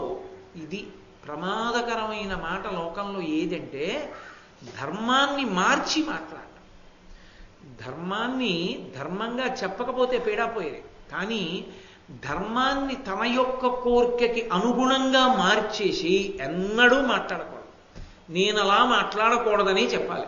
ధర్మం ఎంతో అంతే, మీరు తప్పే చేస్తున్నానని చెప్పండి తప్ప మీరు ఒప్పు చేస్తున్నారని సమర్థించడం నా వల్ల కాదు. ధర్మము తప్పితే ధర్మము తప్పినట్టే, ధర్మము ధర్మమే, అధర్మము అధర్మమే అన్న పూనికతో ఉండాలి తప్ప తనకి ఎప్పుడెప్పుడు ఏ అవకాశం కల్పింపబడాలని కోరుకుంటున్నాడో దానికి అనుగుణంగా ధర్మాన్ని మార్చి మాట్లాడడం సాధారణంగా ఇటువంటి రాక్షస ప్రవృత్తి ఉన్నటువంటి వాళ్ళ అందరి యందు కనపడుతుంది. కాబట్టి సామాన్యులకు అన్వయమైనటువంటి ధర్మాలు రాజులకి ఎందుకు అన్వయం అవుతాయి? రాజుల విషయంలో ఇటువంటి అనుబంధాలు ఉండవు. కాబట్టి రాజులు తమకి ఇష్టమైనటువంటి వస్తువు కనపడ్డప్పుడు దాన్ని అనుభవించవచ్చు. కాబట్టి దోషం ఏం లేదన్నాడు. ఇదే మాట అతని భార్యకు కూడా అన్వయం అవుతుందా? అంగీకరించలేడు. అదే రామాయణంలో రావణాసురుడికి పట్టుకున్న జాడ్యం. మీరు ఎక్కడ ఏ కావ్యం చదవండి, ఏ పురాణం చదవండి, సమకాలీన సమాజాన్ని మీరు పరిశీలించండి. తప్పు చెయ్యాలనుకున్నటువంటి ప్రతివాడు ధర్మాన్ని పక్కన పెట్టే మాట్లాడతాడు తప్ప ధర్మాన్ని మాట్లాడితే తన కార్యం ఎందుకు జరుగుతుంది? మీ అమ్మగారు నాన్నగారు నిర్ణయం చేసిన సంబంధం చేసుకోవడమే ఉత్తమం. కాబట్టి మీ అమ్మగారు నాన్నగారు మీ ఇంటి అల్లుడిగా నేను అంగీకరింపబడతానో లేదో కనుక్కో. వాళ్ళకి అంగీకారమైతే నీ మెళ్ళలో తాళి కడతాను, వాళ్ళకి అంగీకారం కాకపోతే మనకు అటువంటి ఉద్దేశ్యం ఉండకూడదు అంటాడా? ఎందుకంటాడు? అలా అనడు. అదేమిటి, ఇంత వయసు వచ్చిన తర్వాత ఇంకా నీకెవరు భర్తగా ఉండాలో కూడా మీ తల్లిదండ్రి నిర్ణయిస్తారా? ఇక ఈ వయస్సులో నిర్ణయించుకోవడం నీ అధికారం, నీ స్వేచ్ఛ, కాదనడానికి వాళ్ళెవరు అంటాడు. అంటే తన కార్యము నెరవేరడం కోసం కన్న తల్లిదండ్రుల పెద్దరికాన్ని కూడా ఫణంగా పెట్టి మాట్లాడతాడు. అది తెలుసుకోవలసినటువంటి విచక్షణ జ్ఞానం అవతల వారికి ఉండాలి. ఆ జ్ఞానం లేదనుకోండి ఖచ్చితంగా వెళ్ళి ఏదో ఓ చిన్న వడముక్క కోసం ఆశపడి ఎలక బోన్లో పడ్డట్టు పడతాడు. అందుకే కేవలం కాలేజీకి వెళ్ళడం, కేవలం చదువుకోవడానికి వెళ్ళడం కాదు, వెనక విచక్షణ జ్ఞానం కూడా వయసుతో పాటు పెరగడం అవసరం. అది యువతి కావచ్చు, యువకుడు కావచ్చు. పక్కన సంస్కారం లేని చదువు సమాజానికి, కన్న తల్లిదండ్రులకి కూడా ప్రమాదకారియే. కాబట్టి ఆయన అన్నాడు ఇంకొక మాట, వినుమదియుగాక జగమున వనితారత్నంబులెల్లవారికి భోగంబున ఎడ సాధారణము ఒకని ధనమని గరుసు గలదే కరినిభగమన. అసలు నీకొక విషయం చెప్పనా? డబ్బు ఉంటుంది. డబ్బు అనేటటువంటిది వాడిదే అని లోకంలో ఏముండదు. డబ్బున్న వాళ్ళు ఉన్నారు, వాళ్ళ దగ్గర 10,000 రూపాయలు ఉన్నాయి. నాకు 1,000 రూపాయలు కావాల్సి వచ్చాయి. అయ్యా నాకు ఒక్క 1,000 రూపాయలు కావాలి, కొద్దిగా ఇద్దరు అన్నాను. వాళ్ళ జేబులోంచి తీసా 1,000 రూపాయలు ఇచ్చారు. ఇప్పుడు ఆ డబ్బు ఎవరిది? నాదే. నా ఇష్టం వచ్చినట్టు నేను ఆ 1,000 రూపాయలు ఖర్చు పెట్టుకుంటాను. నేను ఒక వస్తువుని కొనుక్కున్న తర్వాత ఆ 1,000 రూపాయలు ఇంకోళ్ళకి వెళ్ళాయి. ఇప్పుడు ఆ 1,000 రూపాయలు వాడేం చేస్తాడు? నావే అంటాడు. కాగితాలు అవే, ఎంతమందికి నావే అయ్యాయి. అలాగే అందమైన కాంతలు ఈ లోకంలో ఎవరో ఒకరికే చెందిన వారు కారు. అది ధర్మం అన్నాడు. అది నిజమా? అసలు ఇంతకన్నా అన్యాయమైనటువంటి అధర్మం లోకంలో ఇంకోటి ఉంటుందా? అది శాస్త్రం అని చెప్పాడు. అంటే మీరు ఒక్కటి బాగా జ్ఞాపకం పెట్టుకోండి, ఆడదాన్ని పాడు చేయడానికి ఆడదాని యందు మరులు కొన్న పురుషుడు ఎంత అధర్మాన్ని చెప్పడానికైనా సిద్ధపడతాడు. ఆ రాక్షసత్వం మనసులోకి ప్రవేశిస్తే దాని నుండి తట్టుకు నిలబడగలిగినటువంటి వివేకం ఆడదాని యందు ఉండాలి. నాకు ఒళ్ళు మండి ఒక మాట అంటే మీరేమనుకోకండి, కాస్త స్ట్రీట్ లైట్ లేని ప్రతి చెట్టు కింద ఇంజనీరింగ్ చదువుకుంటున్న ఆడపిల్ల నిలబడితే ఆడపిల్లదా తప్పు మగపిల్లాడిదా? నీకుండక్కర్లా విచక్షణ? వాడు వచ్చి మాట్లాడితే మాత్రం మధురంగా మాట్లాడితే నువ్వు చీకట్లో నిలబడి మాట్లాడతావా? కన్న తల్లిదండ్రులు ఏమైపోయారు, తోడబుట్టిన అన్నదమ్ములు ఏమయ్యారు, నీ ఇంటి గౌరవం ఏమైపోతుంది, కాలిపోదు? నీకుండక్కర్లా విచక్షణ? ఏమైనా అయిపోయిన తర్వాత వీధుల్లోకి వచ్చి కేకలా? ఏ ఒళ్ళు దగ్గర పెట్టుకుని ముందు నుంచి ఉండవలసిన అవసరం లేదు? రామాయణం భారతం భాగవతం ఏమో పాఠ్యాంశాలుగా పనికిరావా? ఎందుకు పనికిరావంటే మత ప్రసక్తి లేని లౌకిక రాజ్యమా? అందుకని మంచి మాటలు పాఠ్యాంశాల్లో చెప్పరా? వివేకం పిల్లలకి కలగదా? టీవీల్లోనూ సినిమాల్లోనూ పుస్తకాల్లోనూ కనిపించేవన్నీ ఉద్రేకం కల్పించేవా? పిల్లల్ని బాగుపడమంటే ఎక్కడి నుంచి బాగుపడతారు? ఇటువంటి వ్యవస్థ కల్పించిన పెద్దలది కాదా తప్పు? ముందు పెద్దల్ని ఉరి తీసేయవలసిన అవసరం లేదు. ఈ వ్యవస్థని నియంత్రించవలసిన అవసరం లేదా? ఏవో అయిపోయిన తర్వాత పేపర్లలో రావడం, అప్పుడు వీధులకు ఎక్కి ఊరేగింపులు జరపడం ఎంతవరకు సమంజసం? ఎవరికి వాళ్ళు పరిశీలనం చేసుకోవలసినటువంటి అవసరం ఉంటుంది. ఇటువంటి మాటలు మాట్లాడినటువంటి శిశుపాలుణ్ణి కాదని ద్రౌపదీదేవి ఎందుకు నిలబడగలిగింది? బాహ్యంలో చూస్తే నిజమే, ఆవిడికి కష్టపడవలసిన అవసరమే ఉంది. ఒక్క మాట కాదంటే ఆమె ఏ తప్పైనా చెయ్యొచ్చు. కానీ అలా కాదని నిలబడింది కాబట్టే యుగాలు మారిపోయినా సీతమ్మ తల్లికి పూజింది, యుగాలు మారిపోయినా ద్రౌపదీదేవి గురించి చెప్పుకోవడానికి మనం ముందుకు వచ్చాం. కాబట్టి ఆడపిల్లకి కేవలం చదువు కాదు, దానితో పాటు వివేకం కూడా చాలా అవసరం. ధర్మాధర్మ పరిజ్ఞానం అవసరం. ప్రతి చీడ పురుగు వైపు ఆకర్షింపబడకుండా నియంత్రించుకోగలిగినటువంటి లక్ష్యం అవసరం. 1-2.5 గంటల సేపు వాళ్ళకి కావలసిన పాటలు కథ మాటలతోటి కోట్లు సంపాదించుకోవడానికి ఎంత నీచమైందైనా చూపించి ధర్మంగా చెప్పే సినిమాలు వస్తాయి. మాటలు రాసేవాడికే ఉంది, డబ్బులు కావాలి కాబట్టి ఏమైనా రాస్తాడు మాటల కింద. నటించేవాడికే ఉంది, కోట్లు కావాలి కాబట్టి ఏమైనా నటిస్తాడు వాడు. ఎంత తుచ్చమైన మాటలైనా నటిస్తాడు. మీ అమ్మా నాన్న ఎందుకని తీసుకెళ్లి పెళ్లి చేసుకుని ఏమైనా చూపిస్తాడు. అది 2.5 గంటలు. వాళ్ళ నిజ జీవితాల్లో కోటీశ్వరులు. నీ జీవితం అలా కాదు, బజార్న పడితే తెల్లారిపోతుంది. కాబట్టి అది తెలుసుకోవలసింది నువ్వు. నీకు కావాలా వివేకం. అందుకని భారతం ఎందుకు చెప్పుకోవాలి, భారతం ఎందుకు వినాలి అంటే ఆ వివేకం లోపల పుట్టడం కోసం చదువుకోవాలి, దానికోసం వినాలి. కాబట్టి ఆయన అన్నాడు, ఆడది ఎప్పుడూ ఒక్కరి సొత్తు కాదు, అందమైనటువంటి ఆడది ఎప్పుడూ అందరికీ సొత్తే. కాబట్టి నువ్వు అలా మాట్లాడకూడదు. కేవలం పాండవుల ఇల్లాలి అంటావేంటి? కాబట్టి మన మధ్య అనుబంధము చెల్లదు, నువ్వు అటువంటి మాట అనడానికి చెల్లదు. నిన్ను అనుభవిస్తే నాకు దోషం రాదు అన్నది ఆయన తీర్పు. కామాతురాణం నభయం నలజ్జ. కామాతురత పొందినటువంటి వాడికి భయము లజ్జ ఉండవు. కాబట్టి ఇప్పుడు ఆమెని పట్టుకునేటటువంటి ప్రయత్నం చేశాడు. ప్రయత్నం చేస్తుంటే ఆ తల్లి ఒక మాట చెప్పింది, నువ్వు నన్ను పట్టుకోవాలని ప్రయత్నం చేస్తున్నావు, ఇది చాలా ప్రమాదకరమైనటువంటి చేష్టితమని. కానీ ఆయన మాత్రం ఆమె యొక్క కొంగు పట్టుకున్నాడు లేచి. వెంటనే ఆ తల్లికి ఎక్కడి నుంచి వచ్చిందో బలం. మహాపతివ్రతలైనటువంటి వాళ్ళని ధర్మమే రక్షిస్తుందనుకోవాలి. ఒకనాడు విరాట పర్వంలో కీచకుడి దగ్గరికి వెడుతుంటే సూర్య భగవానుడికి నమస్కరించింది. ఆయన ఎవరి కంటికి కనపడకుండా కృత్యని పంపించాడు. ఆ కృత్య ఆవహించింది ఆవిడ్ని. అంతటి కీచకుణ్ణి ఒక్క తోపు తోస్తే కింద పడిపోయాడు. ఎవరి పాతివ్రత్యము వాళ్ళకి రక్ష. మీరు ఒక్కటే జ్ఞాపకం పెట్టుకోవలసి ఉంటుంది, ఎప్పుడెప్పుడు ఏ రూపంలో రక్షణకి అవసరమో ఆ రూపంగా ధర్మం మార్పు చెందుతుంది. ధర్మము అన్న మాటకు అర్థం చాలామంది ఏమనుకుంటారంటే మీరు ఏది చేశారో అదిగానే మీకు వస్తుంది అనుకుంటుంటారు. ఆయన నిరతాన్నశీలి అనుకోండి, ఆయన సత్యమును మాట్లాడతాడు, ఆయన ధర్మాన్ని పట్టుకుంటాడు. దాని చేత ఆయనకి కేవలము పుణ్యమే వస్తుంది అనుకోకూడదు. ధర్మము ఎప్పుడు ఆవహించి ఉంటుంది. ఆవహించి ఉన్న కారణం చేత ధర్మము ఈశ్వరుడు రక్షణ కవచంగా మార్చే శక్తి.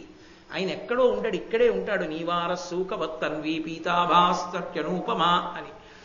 అందుకే ఈ దేశానికి ధర్మం ధర్మం ధర్మం. ఈ దేశపు పునాదులన్నీ ధర్మం మీదే నిలబడ్డాయి. కాబట్టి ఆ ధర్మాన్ని ఎవరు అనుష్ఠిస్తారో వాళ్ళు అనుష్ఠిస్తున్న ధర్మమే ఈశ్వరుడి చేత అప్పటికి వాళ్ళకి రక్షణకి ఏది కావాలో దానిగా మారిపోతుంది.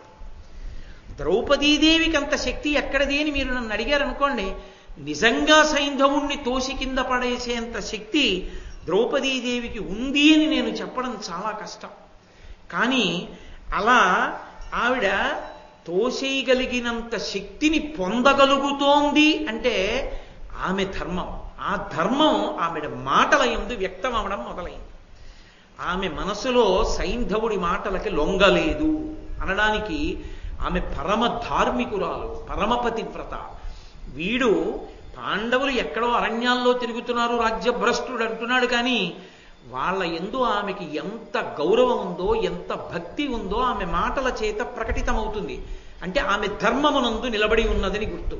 ఇప్పుడు ఈ ధర్మము శిశుపాలుణ్ణి ఎలా తోసేసే శక్తిగా మారుతుందో మీరు ఎదర చూద్దరు కానీ. కాబట్టి ఆ తల్లి అంది, పాండవులంటే ఏమనుకుంటున్నావు? పాండవుల యొక్క అపార పరాక్రమం ముందు నిలబడగలిగినటువంటి వాడు లేడు. ఆ 5గురే వస్తే నువ్వు ఇలా మాట్లాడడం కుదరదు. వాళ్ళ బాణ పరంపరల ముందు, వాళ్ళ యొక్క పరాక్రమం ముందు ఎవరైనా సరే కూలిపోవలసింది. హిమవత్పాద వనాంతకేలిరతిమైనే పారి కోపారుణ క్రమ నేత్రంచలమై ప్రభూతమతరేఖంబైన గంధద్విపేంద్రముడాయంజని సిళ్ళు సూపుట సుమీ ధర్మాత్ము నచ్చుగ్ర విక్రము కౌంతేయవరిష్టు నీవు దొడరంగా చూచుటూహింపగన్. నువ్వు ఏమో అనుకుంటున్నావు, పాండవులంటే చేతకాని వాళ్ళు అనుకుంటున్నావు. ధర్మరాజు గారంటే ధర్మం పట్టుకున్నాడు కదా, చేతకానివాడు మిన్నకుంటాడు అనుకుంటున్నావేమో. ధర్మం తప్పిన వాళ్ళని నిగ్రహించడంలో ధర్మజుడు ఎటువంటి వాడో తెలుసా? ఒక బ్రహ్మాండమైనటువంటి అరణ్యంలో, ఆ హిమవత్ పర్వతం మీద పెరిగినటువంటి అరణ్యంలో అపారమైన కోపంతో ఉన్నటువంటి ఒక మదగజం తీగల్ని కొమ్మల్ని విరిచి కళ్ళు ఎర్రబడి తిరుగుతుంటే అందులో మదజలధారలు కారుతున్న ఏనుగుని నిగ్రహించలేరు. అటువంటి ఏనుగు దగ్గరికి వెళ్ళి మావటి ఇలా అంకుశం చూపించి నిలబడగలడా అని అడిగింది ఆవిడ. మదగజం మదజలధారలు కారుతున్నటువంటి ఏనుగు అంత దూరంలో ఉంటే మనం ఇక్కడ నించోవడం కుదరదు. ఎందుకంటే ఒకవేళ మనం అక్కడి నుంచి చూసినా దానికి కోపమే. అది తింటున్న చెరుకు కర్ర తొండం పెట్టి విసిరితే అది కాని తగిలిందా, ఎక్కడ తగిలిందో అక్కడ ఎముక విరిగిపోతుంది. అలా విసురుతుంది. అంత కోపం. అప్పుడు దాని దగ్గరికి మావటి కూడా వెళ్ళడు. దూరంగా కట్టేస్తారు, తీసుకెళ్ళి కట్టేసి ఎవరు వెళ్ళకండని కంచె వేసేస్తారు. అంత దూరంలో ఉంచుతారు ఏనుగుని. మావటికి వశం అవుతుంది ఏనుగు. మావటికి వశమై ఉండేటటువంటి ఏనుగు అంకుశం ఇలా పెడితే కాలు ఎత్తి దాన్ని దాటించని ఏనుగు రౌద్రాకారాన్ని పొంది కన్నులు ఎర్రబడి తిరుగుతుంటే మావటి వెళ్ళి ఇలా అంకుశం చూపిస్తే తొండంతో వాణ్ణి చుట్టి కింద పడేసి కాలుతో తొక్కి నెత్తురు నవరంధ్రాల్లోంచి చిమ్మెట్టు చేస్తుంది. మావటి అని కూడా ఉపేక్షించడు. అటువంటి వాడు ధర్మరాజు. ధర్మాత్ముడు కదా అని చేతకాని వాడు అనుకుంటున్నావేమో. నీ ఇష్టం వచ్చిన ధర్మం చెప్పచ్చు అనుకుంటున్నావేమో. ధర్మం తప్పిన వాడివి, ధర్మాన్ని మార్చి మాట్లాడుతున్న వాడివని తెలిస్తే అలా చంపుతాడు. ఒళ్ళు దగ్గర పెట్టుకో. అది ద్రౌపదీదేవి అంటే, అది ఆవిడ పాతివ్రత్యం అంటే అని. ఇక భీముడు ఎటువంటి వాడో తెలుసా? శాతనఖగ్ర ఖండితల సన్మద కుంజర కుంభముక్త ముక్తాతత శైల కందర గుహాంతర సుప్త మృగేంద్ర కేసర వ్రాతము వేట్క సూచికొని వారక చేరుట కాదే క్రోధ నిర్ఘాత మహోగ్రు భీము చనకందలబోయుట నీకు నిమ్మీన్. భీమసేనుడంటే ఎటువంటి వాడంటే కేవలం బాగా మదించినటువంటి ఏనుగుల యొక్క కుంభస్థలాల మీదకి ఉరికి దాని మీద కూర్చుని తన వాడి అయినటువంటి పంజాతో దెబ్బ కొట్టి ఆ ఏనుగుని ఈడ్చుకుని గుహ దగ్గరికి తీసుకెళ్ళి ఆ కుంభస్థలంలో ఉండేటటువంటి మాంసపు ముద్దని పైకి తీసుకెళ్లి గుహలో కూర్చుని తినడం అలవాటైనటువంటి ఒక సింహము యొక్క కొండలో ఉన్న గుహలో ఆ ఏనుగు కుంభస్థలంలో ఉన్న ముత్యాలన్నీ పడి ఉంటే ముత్యాల మధ్యలో సింహం ఎలా కూర్చుంటుందో అలా అధార్మికులైనటువంటి వారి వక్షస్థలాలు బద్దలగొట్టి తన గదతో నిత్తురు మాంసమును పైకి తీస్తాడు ఆ భీమసేనుడంటే. అటువంటి ఉగ్రమూర్తి. ధర్మం తప్పిన వాళ్ళని చూస్తే తన ఇనప గదని తిప్పి గుండెల మీద అలా మోదుతాడేమనుకుంటున్నావో. అటువంటి భీమసేనుడు నా భర్త, ఉగ్రమూర్తి. ఇక మిగిలినటువంటి వాళ్ళు ఎటువంటి వాళ్ళు అనుకుంటున్నావో ఆలములోన వీక సమరాసుర కోటికినైన దుర్జయుల్ వాలిన వీరుల విభులు వారికి నిగ్గొనరించిపోయి పాతాళము సొచ్చి డాగినను తప్పదు మృత్యువు నీకు అక్కటా కాలము నిండే నీ వశము కాదు విధాత్రుని చేతి త్రోవగన్. ఆ పాండవులనేటటువంటి వాళ్లే వచ్చి యుద్ధరంగంలో నిలబడి వాళ్ళ యొక్క కోదండాలకున్నటువంటి వింటినారిని ఒక్కసారి సంధించి ఆ ధనస్సుని వంచి బాణ పరంపరలు విడిచిపెట్టి ఆయుధ ప్రయోగాన్ని మొదలు పెడితే ఎదురుగుండా నిలబడినటువంటి వారి సంఖ్యతో సంబంధం ఉన్నదు. మడిసిపోవలసింది. నాకొక్క విషయం అర్థమైంది. బ్రహ్మగారి రాత చెరపడం ఎవరి శక్యం రా, నీకు చాచే కాలం దాపురించి. అందుకే నీకు ఇటువంటి బుద్ధి పుట్టింది. పాండవుల పట్ల అధర్మం చెయ్యబోతున్నావు. నా పట్ల చెయ్యబోయే అధర్మం పాండవుల పట్లే. నన్ను రక్షించడం వాళ్ళ కర్తవ్యం. ఏమి ఇంతటి మహాపతివ్రత అయితే సైంధవుణ్ణి ఎందుకు కాల్చదు? మహాపతివ్రత కనుకనే కాల్చదు. ఆవిడే తలుచుకుంటే ఒక్క చూపు చాలు, ఎర్రబడిన చూపుతో కాల్చేస్తుంది సైంధవుణ్ణి. కానీ ఆమె ఎక్కడలా చూస్తుందో అని భయపడిపోయే ధృతరాష్ట్రుడు వరాలిచ్చాడు సభాపర్వంలో. ఆమె మహాపతివ్రత. ఆమె కోపంతో కూడిన చూపు చాలు కాల్చేయడానికి. ఈ దేశంలో పతివ్రతాధర్మం ఎంత గొప్పదో మీరు ఆ కాశ్యపుడు అనేటటువంటి బ్రాహ్మణుడు ధర్మవ్యాధుని యొక్క వృత్తాంతంలో బ్రాహ్మణి విశేషంలో విన్నారు. కాబట్టి పతివ్రతాధర్మంలో ఉంది కాబట్టి ఆమె తన పతుల చేత రక్షింపబడాలి. అది ధర్మం. తన పతుల చేత తాను రక్షింపబడాలి తప్ప తనని తాను రక్షించుకోకూడదు. అందుకుని ఊరుకున్నాను. ఆ పాండవులే వస్తే ముక్క ముక్కలైపోతావు, ఏమనుకుంటున్నావు అంటూ తేలును కర్కటియును తెగు కాలమునకు చూలు దాల్చుగతి పార్థుల ఇల్లాలినైన నా దశ దుశ్శీలుడవైతిది వినాశ చిహ్నము కాదే. లోకంలో రెండింటికి చచ్చే కాలం వచ్చేస్తే అవి గర్భం ధరిస్తాయి. ఒకటి తేలు, రెండు ఎండ్రి. ఎండ్రకాయ అంటే మొగది, ఎండ్రి అంటే ఆడది, పీత. ఈ రెండిటికి ఒక లక్షణం ఉంటుంది. అవి గర్భంతో ఉంటే చచ్చిపోతాయి. ఎందుకని అంటే వాటి పిల్లలు బయటికి రావడానికి మార్గం ఉండదు. ఆ కడుపుని బదల కొట్టుకుని పైకి వస్తాయి. అందుకని పీత గర్భం ధరిస్తే పీత ప్రసవం అయినప్పుడు పీత చచ్చిపోతుంది, ఆడపీత. ఎండ్రికి పిల్లలు పుడితే ఎండ్రి చచ్చిపోతుంది. అది చచ్చిపోవలసిన కాలం ఆసన్నమైంది అని గుర్తు ఏమిటంటే గర్భం ధరిస్తుంది. అలా నీకు చచ్చిపోయే కాలం ఆసన్నం అయిపోయింది, అందుకే నా జోలికి వచ్చావు. కాబట్టి ఇప్పుడు పాండవులు ఊరుకుంటారా? ఇలా నువ్వు మాట్లాడిన మాటలు చాలు నిన్ను చంపేయడానికి. నువ్వు ఆ తర్వాత ఏం చేస్తావన్నది వదిలిపెట్టరా, నువ్వేం చేయగలవు? మహానుభావులైనటువంటి పాండవుల ఇల్లాలిని మహాపతివ్రతని నా జోలికి వచ్చి కాలిపోతావు అంతే. కాబట్టి నీకు వినాశకాలం దాపురించింది. ఇది ధర్మం. ఈ దేశం ఇప్పుడు చెప్పినా ఎవరి ధర్మమునందు వారిని ధైర్యంగా నిలబడమని చెప్పింది. ధర్మమును పాటించడానికి ఇక ఏమీ అక్కర్లేదు. ధర్మాన్ని పాటిస్తే రక్షిస్తుంది కనుక అంతకన్నా ధైర్యంగా పట్టుకోవడానికి లోకంలో ఇంకొకటి లేదు. నువ్వు నీ ధర్మం తప్పిపోతే ప్రమాదం వస్తుంది, కానీ ధర్మమునందు నిలబడితే ప్రమాదం ఎందుకు వస్తుంది? పురుషుడైనా స్త్రీ అయినా తన ధర్మమునందు తానున్నప్పుడు ఏ ప్రమాదమూ రాదు. కాబట్టి నీకు వినాశకాలం అంకురించింది ఏంది అంటే, సైంధవుడు ద్రౌపదీదేవిని వెంటనే వెళ్ళి ఆమె కొంగు పట్టుకున్నాడు. ఇది ఆమె యొక్క పతివ్రతా లక్షణాన్ని చెప్పారు ఎర్రాప్రగడ గారు. ఆమెకి భర్తల పట్ల ఎంత పూనిక ఉన్నదో, ఆమె భర్తల చేతనే రక్షింపబడాలని కోరుకునే తల్లి. ఇప్పుడు ఆమె కొంగు పట్టుకున్నాడు. పాప వినిశ్చయుండు సతి పయ్యద కొంగు కడంగి పట్టినన్ కోపముతో నుదల్చికొని కోమలియున్ వెసవాని వ్రేయుడున్ బోపడివాడు చిత్రముగ భూమి తలంబున త్రిళ్ళే మారుతక్షేప విభగ్న మూలమయి చెచ్చర త్రిళ్ళు మహీరుహంబునా. ఆవిడ కొంగు పట్టుకుంటే కోమలి అన్నారు ఆయన. మహాబలవంతురాలు అనలేదు. కోమలి అంటే అత్యంత కోమలమైనది, ఏదో పూతీగ ఎలా ఉంటుందో అటువంటిది. ఆమెకంత బలం ఎక్కడిది? ఆవిడ్ని తీసుకెళ్లి 400 సంవత్సరాల నుంచి పెరిగినటువంటి ఒక మహావృక్షాన్ని నీ చేత్తో ఇలా తోసి కూకటి వేళ్లతో సహా బయటికి వచ్చి కూలిపోయేటట్టుగా చెట్టును తొయ్యి అన్నారనుకోండి. ఒక కోమలి తొయ్యగలదా? తొయ్యలేదు. మరి ఇప్పుడు జరిగినవి అది శబ్ద ప్రయోగంలో ఉన్నటువంటి గొప్పతనం. ఒక పతివ్రత గొప్పతనాన్ని చెప్పడం అంటే అది ఎర్రాప్రగడ గారు. ఆయన అంటున్నారు, పాప నిశ్చయుండు పాపాన్ని చెయ్యడానికి మనసులో నిశ్చయం చేసుకున్నవాడు సతి పయ్యద కొంగు కడంగి పట్టినన్. ఆ ద్రౌపదీదేవి యొక్క పయ్యదని పట్టుకుంటే సతి అన్న మాటకి అర్థం ఉంది. అందుకే పార్వతీదేవికి ఓ పేరుంది, సతీదేవి. సతి అన్న మాట ఎప్పుడు పడితే అప్పుడు వాడకూడదు. సతి అన్న మాట ఎప్పుడు వాడతారంటే అసలు భర్త నిందని కూడా ఆవిడ విందం. అలా భర్తృనిందని ఎక్కువ వినవలసి వస్తే ఆమె శరీరాన్ని కూడా వదిలిపెట్టేస్తుంది.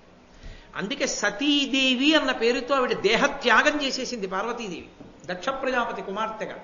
అందుకే సతీదేవి దేహత్యాగంబున వించుట అని రాస్తారు పురాణంలో. ఆ తరువాతి కాలంలో భర్తతో కలిసి సహగమనం చేసినటువంటి ఆచారానికి సతీ సహగమనము అని సతీ అన్న పేరుతోనే ఉండేది.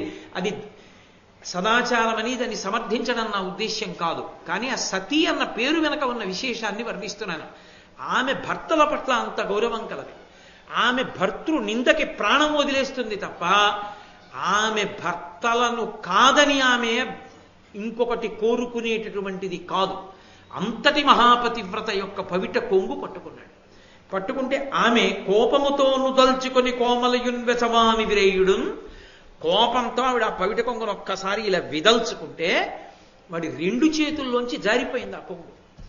ఒక్క లెంపకాయ కొట్టింది వాడిని. కోట్ట చెంప మీద దెబ్బ తగలగానే ఇంతటి సైంధవుడు, ఇంతటి శక్తివంతుడు నేల మీద బోర్లగిలా పడిపోయాడు.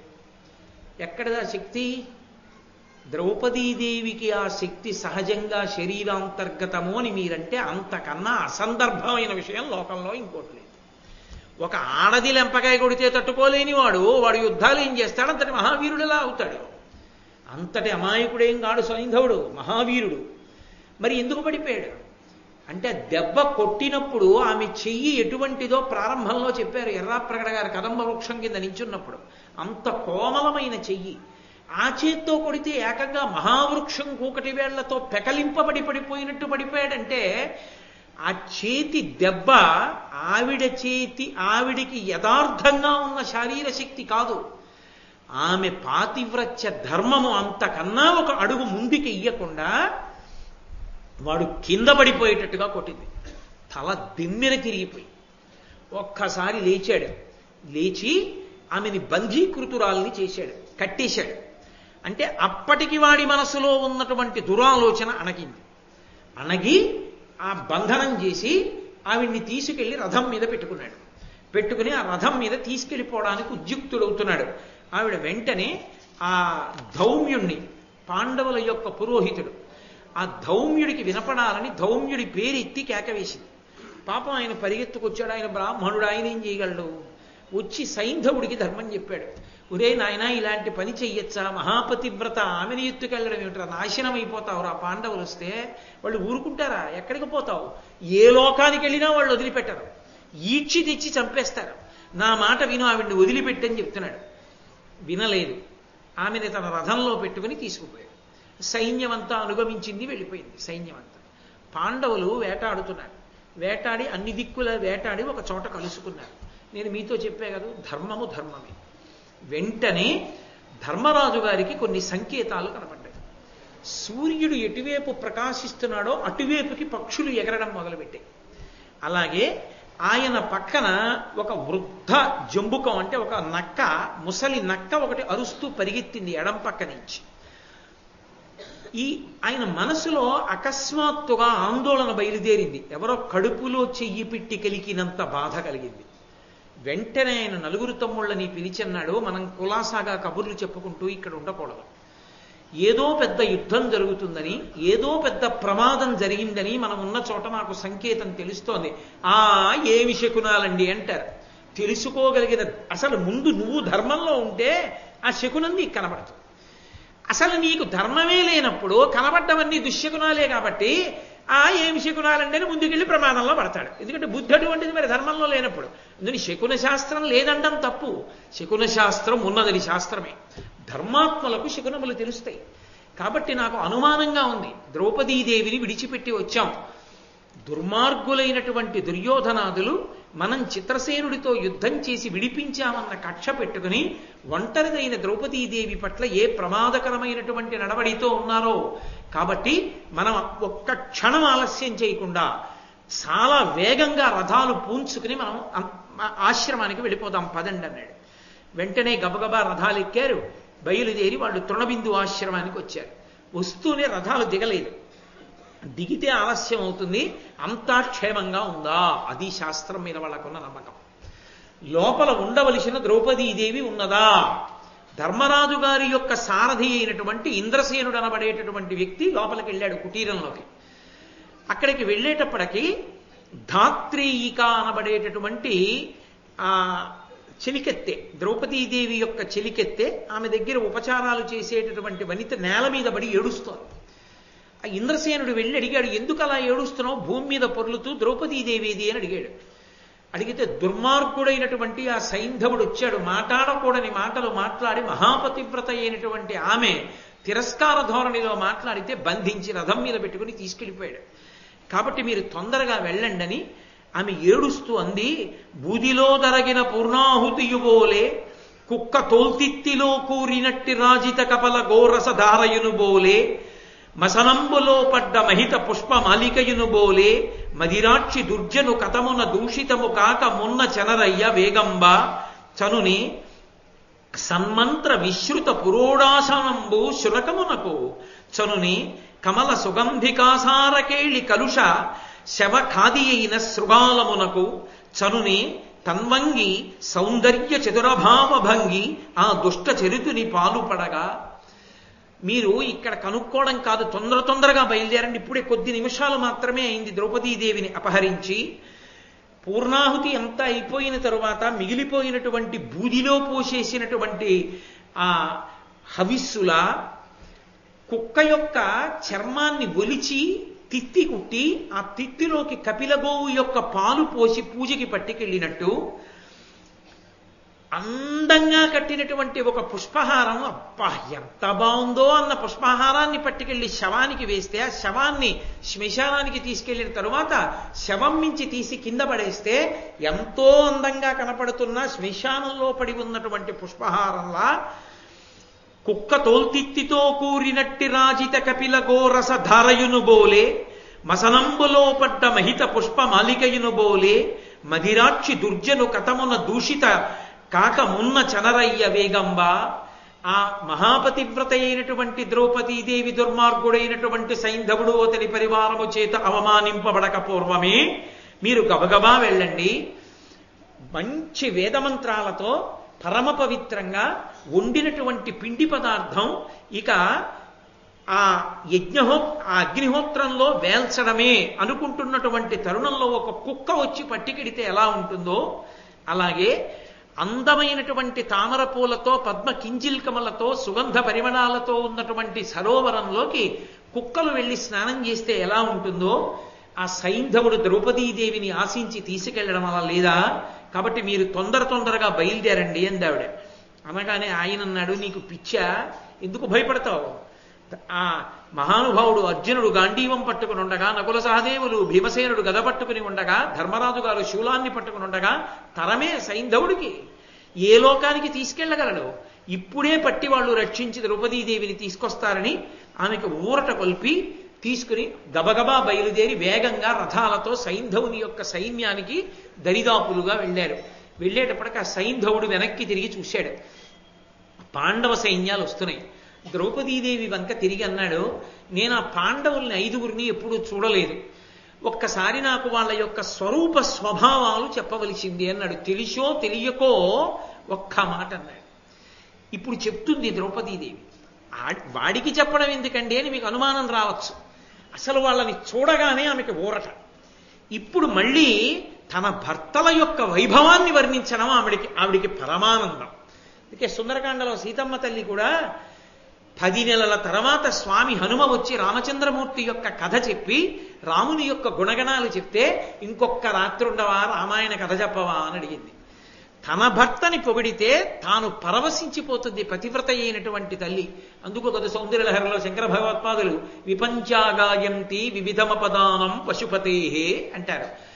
అమ్మ తన గురించి కీర్తన చేస్తే సంతోషించదుట, అమ్మవారి భర్త అయినటువంటి పరమశివుని యొక్క వైభవానికి సంబంధించిన కీర్తన వీణ మీద సరస్వతీదేవి వాయిస్తుంటే విని పరవశించిపోతుందిట. తన భర్త యొక్క గుణగానం చేస్తే పొంగిపోతుంది పతివ్రత అయినటువంటి స్త్రీ. కాబట్టి ఆమె తన భర్తల వైభవం చెప్పడం ఆవిడికి ఇష్టం. కాబట్టి ఆవిడంది, చూశావా అదిగో ఆ గుండ్రగా ఉన్నటువంటి శరీరంతో వస్తున్నటువంటి మహాతేజోమూర్తి అయిన వాడున్నాడే, వేగమైన రథం మీద బడిబడిగా వస్తున్నవాడు, విశేషమైనటువంటి తేజస్సుతో వెలుగొందిపోతున్నాడే, ఆయనే ధర్మరాజు నా భర్త. ఈతని పౌరుషంబరయనిందు నమానుషకృత్య అప్రతీఘాతమనేకమద్భుతము గర్వితలో ధరణీశ్వరుల్ నిజంబీతని నాజిలో జనయనెవ్వరు నోడుదు ఇమ్మహాభుజుండాతత రోషుడైన ప్రళయానలు నట్టిడ అరడేమిటన్. అదిగో రెండోవాడు వెనకాతల విశేషమైనటువంటి భుజదర్పంతో పరాక్రమంతో కండలు తిరిగినటువంటి శరీరంతో ఇలా వంకర తిరిగినటువంటి కనుబొమలతో పెదవిని కొరుకుతూ గదాదండాన్ని గిరగిరా తిప్పుతూ రథమిక్కి వస్తున్నాడే, అతని పౌరుష పరాక్రమాల గురించి చెప్పడం ఎవరికీ సాధ్యం కాదు. అమానుష కృత్యం అప్రతీఘాతమనేకమద్భుతం. ఆయన యొక్క యుద్ధం అనేక విధాలుగా ఉంటుంది, ఒక విధంగా ఉండదు. బహుభంగిమల యుద్ధం చేస్తాడు. ఎంత గర్వితులైనటువంటి మహారాజుల యొక్క గుండెలు కూడా బద్దలైపోతాయి ఆయన గదాదండం తగిలితే. అంతటి మహాబలవంతుడైనటువంటి వాడున్నాడే, ఎవరిని యుద్ధంలో ఎవరు ఓర్చలేరో అటువంటి ఆ కండలు తిరిగిన వీరుడు భీమసేనుడు నా భర్త. అర్జునుని గురించి చెప్తూ ఆవిడ ఒక అద్భుతమైన మాట అంది. ధర్మజు కూర్మి తమ్ముడును తత్ప్రియ శిష్యుడునైన వాడు సత్కర్ముడు వాడే చూడుము ప్రగాఢ వికీర్ణి జితేంద్రియుండు దుష్కర్ముల కన్న సైపడు నికామ భయంకర విక్రమక్రియా నిర్మతిధారి ఫల్గునుడు నిర్మల తేజుడజేయుడ ఎరికిన్. ఆ వస్తున్నటువంటి అర్జునుడు ధర్మజు కూర్మి తమ్ముడు, ధర్మరాజు గారి యొక్క అత్యంత ప్రేమని గెలుచుకున్నటువంటి తమ్ముడు, తత్ప్రియ శిష్యుడునైన వాడు, ధర్మరాజు గారికి అత్యంత ప్రియమైన శిష్యుడు. ధర్మరాజు గారికి అర్జునుడు శిష్యుడు ఎక్కడయ్యాడు? శిష్యుడైతే తమ్ముడే కాడు, కొడుకుతో కూడా సమానం. ఎక్కడయ్యాడు? వ్యాస భగవానుడు వచ్చి పరమశివుడి గురించి తపస్సు చేసి పాశుపతాస్త్రాన్ని పొందమని చెప్పినప్పుడు ధర్మరాజు గారికి ప్రతిస్మృతి విద్యని ఉపదేశం చేశాడు. ఆ ప్రతిస్మృతి విద్యని కొన్నాళ్ళు అనుష్ఠించినటువంటి ధర్మరాజు గారు ఆ విద్యని అర్జునుడికి ఉపదేశం చేశారు. అర్జునుడు ధర్మరాజు గారి దగ్గర ప్రతిస్మృతి విద్య వ్యాసుని నుంచి వచ్చిన దానిని ఉపదేశం పొందాడు కాబట్టి, గురు పరంపరాగతంగా వస్తున్నటువంటి మంత్ర విద్యని ఉపదేశం పొందాడు కాబట్టి శిష్యుడు. విద్య ఇచ్చినందుకు గురువుగారు ఇచ్చిన మంత్రాన్ని దుర్వినియోగం చేసిన వాడు కాదు. గురువుగారు మంత్రం ఇస్తే గురువుగారి పట్ల కృతజ్ఞుడైపోవడం అన్న మాటకు అర్థం ఏంటంటే ఆ మంత్రాన్ని ఆమ్నాయం చేయకపోవడం, చేయకుండా ఉండకూడదు, తప్పకుండా ఆమ్నాయం చెయ్యాలి. ప్రియ శిష్యుడు ఆ ప్రతిస్మృతి విద్యని ఆధారం చేసుకుని వెళ్ళి పరమశివుణ్ణి ఏకంగా ప్రత్యక్షం చేసుకున్నాడు. పాశుపతాస్త్రాన్ని సంపాదించాడు. ఇంద్రుడి దగ్గరికి వెళ్ళి ఇంద్రలోకంలో ఇంద్రుడి తొడ మీద కూర్చుని ఏకంగా అర్ధసింహాసనానుగ్రహాన్ని పొంది, దానితో పాటుగా దిక్పాలుల దగ్గర అనేకమైనటువంటి అస్త్రముల యొక్క సంధానము, వాటిని ఉపసంహారము మొదలైనటువంటి మంత్ర విద్యల్ని ప్రయోగ ఉపసంహారములతో కూడా నేర్చుకున్నవాడు. కాబట్టి గురువు గారు ఇచ్చినటువంటి విద్యకి సార్థక్యాన్ని పొందినవాడు. అటువంటి శిష్యుణ్ణి చూస్తే గురువు పొంగిపోడు. ఒరే, వీడికి నేను ఉపదేశం చేసినందుకు వీడి ఎంత వృద్ధిలోకి వచ్చాడరా, వీడికి విశ్వాసం రా నేను ఇచ్చిన మంత్రం మీద అని గురువు పరవశించిపోడు నా శిష్యుడని. కాబట్టి ధర్మరాజు గారికి ప్రియ శిష్యుడు. తత్ప్రియ శిష్యుడునైన వాడు సత్కర్ముడు వాడే చూడుము ప్రగాఢ వికీర్ణి, అపారమైనటువంటి మంచి కర్మ ఉన్నవాడు. ఎంత ఎత్తు ఎదిగాడో అంత ఒదిగి ఉంటాడు. నీలా కొద్ది బలాన్ని చూసుకుని విర్రవీగేవాడు కాడు. ఆయన అపారమైనటువంటి దానములు చేస్తాడు ఆ అర్జునుడు. ప్రగాఢ వికీర్ణి జితేంద్రియుండు, ఇంద్రియములను నిగ్రహించుకున్నవాడు. ఈపాటి బలానికే నువ్వు ఇంద్రియాలని బజార్లో పడేసుకున్నావు కదా, ఇంత బలాలున్నటువంటి వీళ్ళు ఎలా ఉండాలి? కానీ ఇంద్రియాల్ని నిగ్రహించుకున్నవాడు. బాహ్యమునందు బలము ఆంతరమునందు బలము ఉన్నవాడు నా భర్తలు. దుష్కర్ముల కన్న సైపడు, ధర్మం తప్పిన వాళ్ళని చూస్తే విడిచిపెట్టడు, సంపి తీరుతాడు. ఆ లిస్టులోకి వెళ్ళావు కాబట్టి దుష్కర్ముల కన్న సైపడు, నికామ భయంకర విక్రమక్రియా నిర్మతిధారి, విక్రమానికి భయపడేటటువంటి శత్రువులు కలిగినటువంటి వాడు. అంటే ఆయన విక్రమానికి శత్రువులందరూ భయపడిపోతారు. అటువంటి విక్రమం ఉన్నవాడు. ఫల్గునుడు నిర్మల తేజుడజేయుడేరికిన్, అంత కీర్తి కలిగినటువంటి అర్జునుడు ఎవడి చేత ఓడింపబడడు. చూడ అర్జునుణ్ణి అని నకులుణ్ణి చూపించి చెప్తోంది. అయనయ సంగ్రహుండు, వినయ వ్యవసాయి, భయాత్తలోక సంశయుడు, కృతాస్త్రుడు, ఆహవ విశారద శౌర్యుడు, శిష్ట బాంధవ ప్రియుడు, అసమాన సుందర గభీర శుభాకృతి, ఎల్ల పుణ్యుడారయ నకులుండు, పాండు సుతరత్నము భాసుర కీర్తి ఇమ్మహిన్. ఈ నకులుడు ఎటువంటి వాడో తెలుసా? విశేషమైనటువంటి నీతిశాస్త్రం తెలిసినవాడు. కాబట్టి ఎప్పుడూ నీతిని పాటించేటటువంటి వాడు, గొప్ప వినయ సంపద కలిగినటువంటి వాడు, భయంతో ఉన్న వాళ్ళని రక్షించే స్వభావం ఉన్నటువంటి వాడు, సమస్తమైనటువంటి అస్త్ర విద్యలు ప్రయోగ ఉపసంహారములతో తెలిసిన్నటువంటి వాడు, యుద్ధమునందు భయపడకుండా ఎటువంటి శత్రువునైనా మట్టు పెట్టగలిగినటువంటి వాడు, బాంధవులందరికీ ప్రియమైన వాడు, మంచి వాళ్ళకి ఎప్పుడూ రక్షకుడు. ఇక అందంలో ఆయన్ని మించిన వాళ్ళు లేరు, అంతటి అందగాడు నకులుడు. నిజంగా కూడా 5గురిలో నకులుడు అంతటి అందగాడు. కాబట్టి అన్ని పుణ్యములు ఆయన ఎందే పర్యవసించి ఉన్నాయి. అటువంటి పాండుసుతుల యందు రత్నమైనటువంటి వాడు నకులుడు. అడుగు వస్తున్నాడు రథంలో చూడు. అలాగే సహదేవుడు వీరుడు, చిత్రయోధి, దృఢవేధి, కృతాస్త్రుడు, భూరి బుద్ధి విస్ఫారుడు, వాగ్విశారదుడు, పార్థుల కూరిమితమ్ముడు, ఉజ్వలాకారుడు, ధర్మదక్షుడు, అవికారుడు, ప్రౌఢ పతంగ తేజుడు అద్ధీరుడు పాండవుండు సహదేవుడు దేవనిభుండు పెంపునన్. ఆ వస్తున్నటువంటి సహదేవుడు మహావీరుడు. ఆయన యుద్ధం ఆశ్చర్యకరంగా ఉంటుంది. ఆయన యుద్ధం చేస్తుంటే మిగిలిన వాళ్ళు యుద్ధం చేయడం కాదు, అబ్బా ఆ యుద్ధం చూడండి అని మిగిలిన వాళ్ళు యుద్ధం ఆపు చేసి చూస్తారు. అంతటి ఆశ్చర్యకరమైన యుద్ధం చేస్తాడు. ఏది గురి పెట్టాడో ఆ గురి తప్పడం అన్నది ఆయన జీవితంలో ఉండదు. అటువంటి గురి కలిగినటువంటి వాడు, సమస్త అస్త్రములు తెలిసినటువంటి వాడు, గొప్ప బుద్ధి కలిగిన వాడు, వాగ్విశారదుడు, మంచి వాగ్వైభవం ఉన్నవాడు, పార్థుల కూర్మి తమ్ముడు, పృథా సంతానములకు కూర్మి తమ్ముడు, మంచి ప్రకాశిస్తున్నటువంటి ఆకారము కలిగిన వాడు, ధర్మమును తెలిసి అనుష్ఠించేవాడు, అవికారుడు, ప్రతి చిన్న విషయానికి మనసులో వికారమును పొందనటువంటి వాడు, మధ్యందిన మార్తాండు ఎలా ఉంటాడో మధ్యాహ్న కాలం నాటి సూర్యబింబం ఎలా ఉంటుందో అలా ఉంటాడు. దుర్నిరీక్షుడు, శత్రువులు కన్నెత్తి చూడలేరు. అడిగో ఆ బుద్ధిమంతుడు సహదేవుడు, పాండుకుమారుడు, అదిగో రథంలో వస్తున్నాడు చూడు అని చెప్పి ఆ 5గురిని చూపించింది. వాళ్ళు దగ్గరికి వచ్చేశారు. యుద్ధం ప్రారంభమైపోయింది. అర్జునుడు, ధర్మరాజు, భీముడు, నకులుడు, సహదేవుడు యుద్ధం ప్రారంభించిన తర్వాత వైరివీరు నిలబడడం అన్నది ఎక్కడుంటుందండి? కాబట్టి భయంకరమైనటువంటి యుద్ధం నడిచింది. కొన్ని నిమిషాలలో తెగటార్చేశారు సైన్యాన్నంతటినీ. కుప్ప కూలిపోయారు. నెత్తురు కాల్వలై ప్రవహించింది. ప్రవహిస్తుంటే గబగబా అర్జునుడు వచ్చి భీమసేనుడితో అన్నాడు, ఒరే వీళ్ళందరినీ చంపుతూ కూర్చోవడం ఎందుకురా? చతురంగ సైన్యాన్ని చాలా మందిని చంపేశాం అన్నయ్య. అసలు వాడున్నాడే, వాడు ద్రౌపదీదేవిని వదిలిపెట్టి రథం దిగి పారిపోతున్నాడు. వాణ్ణి పట్టుకోవాలి. కాబట్టి వాడు పారిపోకముందే వెళ్ళి పట్టుకుందామని వెంటనే గబగబా ధర్మరాజు గారిని పిలిచి, అన్నయ్య నకుల సహదేవుల్ని, బ్రాహ్మణుడు ధౌమ్యుణ్ణి, పాపం ఆ ధౌమ్యుడు వీళ్ళ వెంట పరిగెత్తాడు. ఈ సైంధవుడి సైన్యం వెంట ద్రౌపదీదేవిని వదిలిపెట్టమని. వెనక వస్తున్న పాండవులు చూసి, అయ్యా మీరు పరిగెత్తకండి, మెల్లిగా రండి, మేము వచ్చేసాం కదా అన్నారు. ఇప్పుడు ఆ ధౌమ్యుడు వచ్చాడు.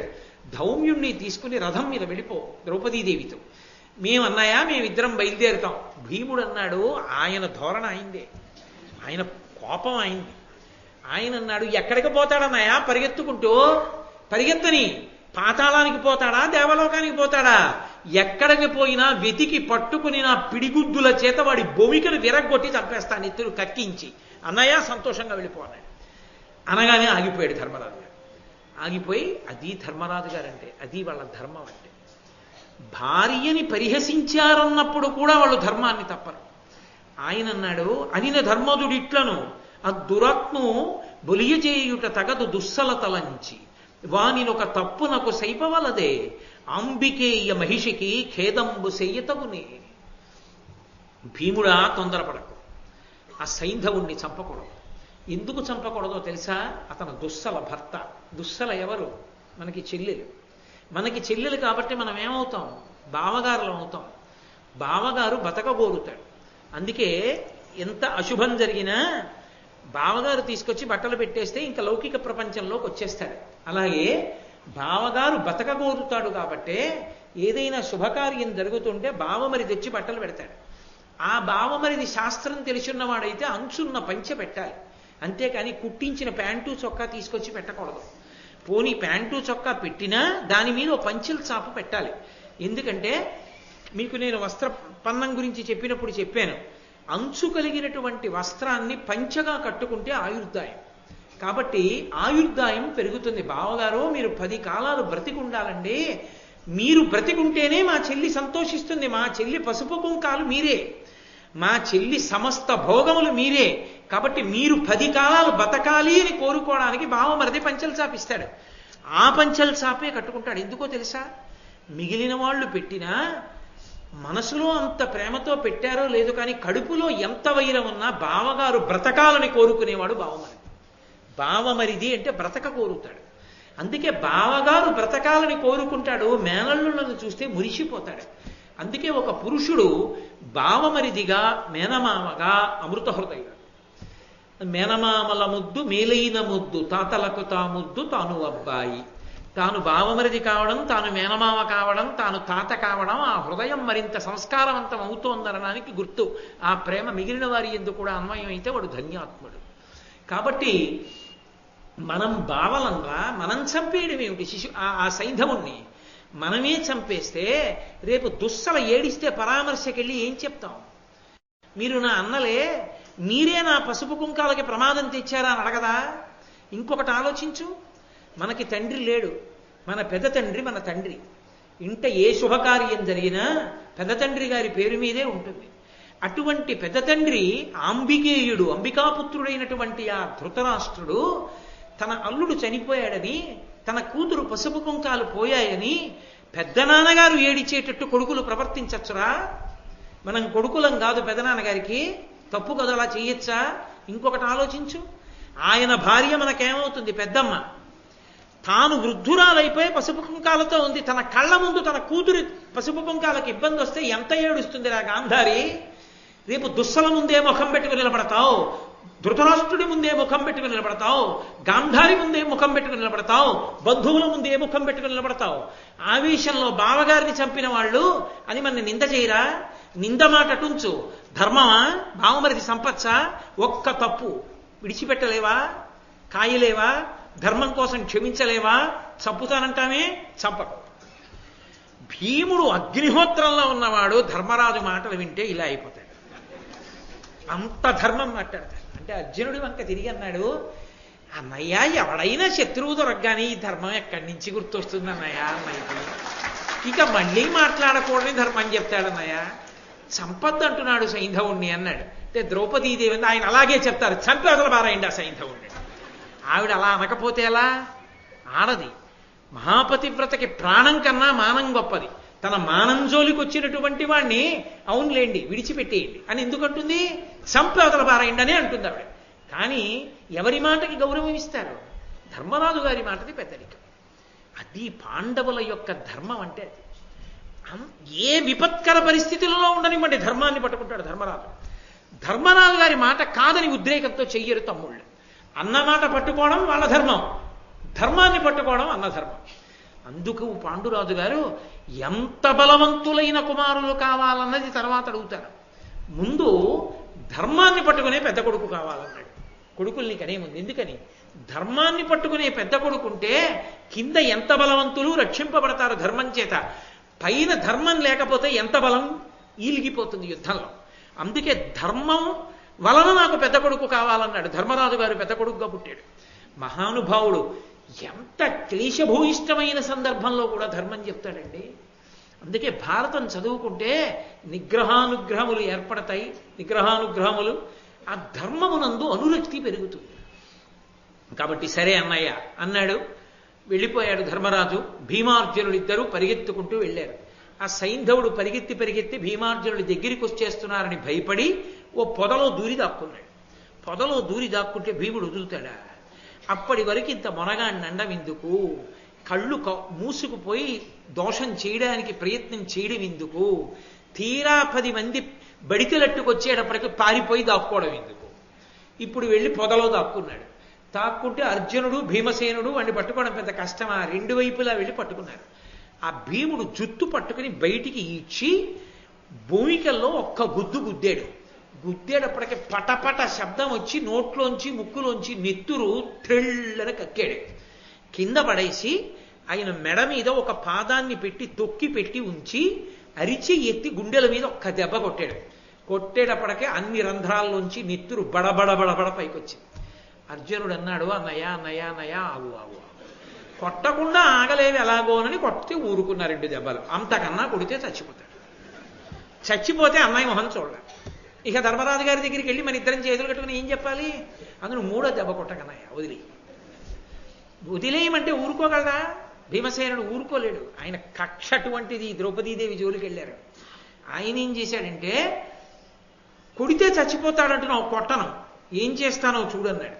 నీ దగ్గర బాగా వాడి అయినటువంటి బాణం ఒకటి లాయి అన్నాడు. తీసుకున్నాడు. తీసుకుని వాడి అయిన కత్తి వాతి ఎమ్మునగొని పగతు శిరము చెక్క లెగయ గొరిగి నరులకెల్ల చూడ నవ్వగునట్లుగా కలయ 5 గూకటులను నచ్చే. వాడి బాణం ఒకటి తీసుకుని ఈ తల మీద పైన ఉండేటటువంటి చర్మం తెగకుండా కలు జాగ్రత్తగా వెంట్రుకలు తీయించుకుంటారు. చాలా కోపంతో తీసేటప్పుడు చెక్కుకుపోతే మాత్రం ఆవిడకి కావాలి. ఆ తొక్క చెక్కుకుపోయేటట్టుగా తొక్కతో కలిసి ఉత్తరించేశాడు. ఉత్తరించేసి 5 చోట్ల మాత్రం ఏదో ఒటువుకి పెట్టినట్టుగా పంచశిఖలు 5 కుప్పలుంచి 5 కొప్పులు వేశాడు. వేసి వికృతంగా తయారు చేసి, నువ్వు ఎక్కడికి వెళ్ళినా సైంధవుణ్ణి నేను ఫలానా రాజ్యానికి అధిపతిని అని చెప్పడానికి వీల్లేదు. ఏదో సింధు సంవీర దేశాలకి అధిపతిని అంటావేమో, అలా కాదు. ఇక నువ్వు ఎక్కడికి వెళ్ళినా ఏం చెప్పాలో తెలుసా? పాండవ దాసుడిని చెప్పాలి. నా పేరు పాండవ దాసుడు, నేను పాండవ దాసుడిని సైంధవుణ్ణి చెప్పుకో. అలా చెప్తానంటే వదులుతానన్నాడు. చెప్తాను మహాప్రభు అన్నయ్య రథం ఎక్కించు. ఇప్పుడు రథం ఎక్కించాడు.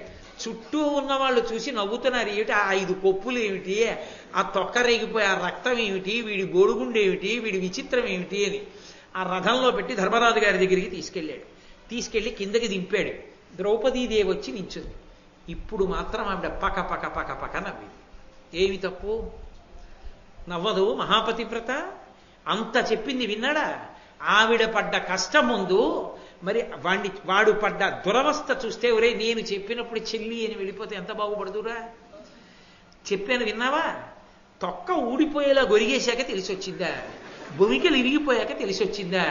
ఇప్పుడు పరమ బుద్ధిమంతుల్లా చేతులు కట్టుకుని ధర్మరాజు గారి దగ్గర కూర్చున్నావా? ఏమిరా నీ ప్రారంధం? ఆవిడ నవ్వింది. తలకెక్కవురా మంచి మాటలు, 4 తగిలేకే నీకు తిక్క తీరిందనుకో. ఇప్పుడు ధర్మరాజు గారు అన్నాడు, ఆ భీముడు అర్జునుడు తీసుకొచ్చినటువంటి ఆ సైంధవుడితోటి, ఎట్టి కష్టుడైన ఇట్టి పాపము చేయ నెత్తికొనునే ధరణి నీవు తక్క అరుగుమింక ఏమి అందువు నిన్ను ఇంద్రియ విలోలు అల్పు ధృతి విహీన్. ఒరే ఇటువంటి పాపం ప్రపంచంలో అసలు ఎవరైనా చేస్తారా? ధర్మరాజు గారు ఎక్కువ మాట్లాడారు. అసలు ప్రపంచంలో ఇలాంటి పాపం చేసేవాళ్ళు ఉంటారా? చెల్లెలి జోలికి ఎడతావా? అది శ్లేష. ఇంత పాపకర్మ అసలు భూమండలంలో ఇలాంటి తప్పు చేసిన వాడివి బహుశా నువ్వేమో. నిన్ను ఏమంటాన్రా?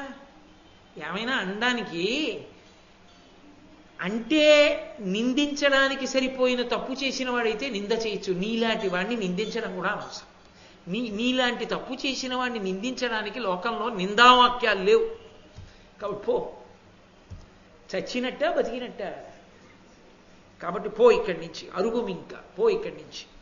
ఏమి అందువు నిన్నేమంటాం?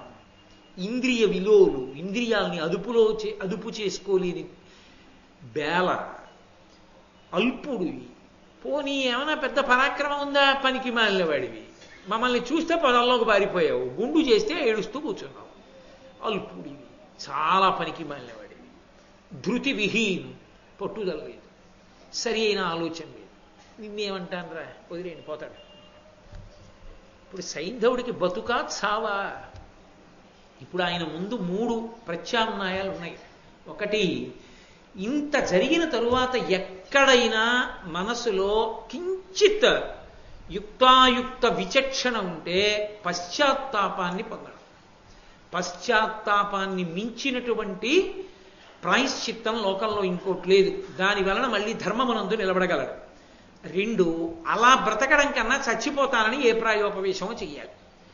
ఇక 3, పాండవుల మీద వైరం పెట్టుకోవాలి. నన్నింత అవమానం చేశారు. ఎప్పుడు?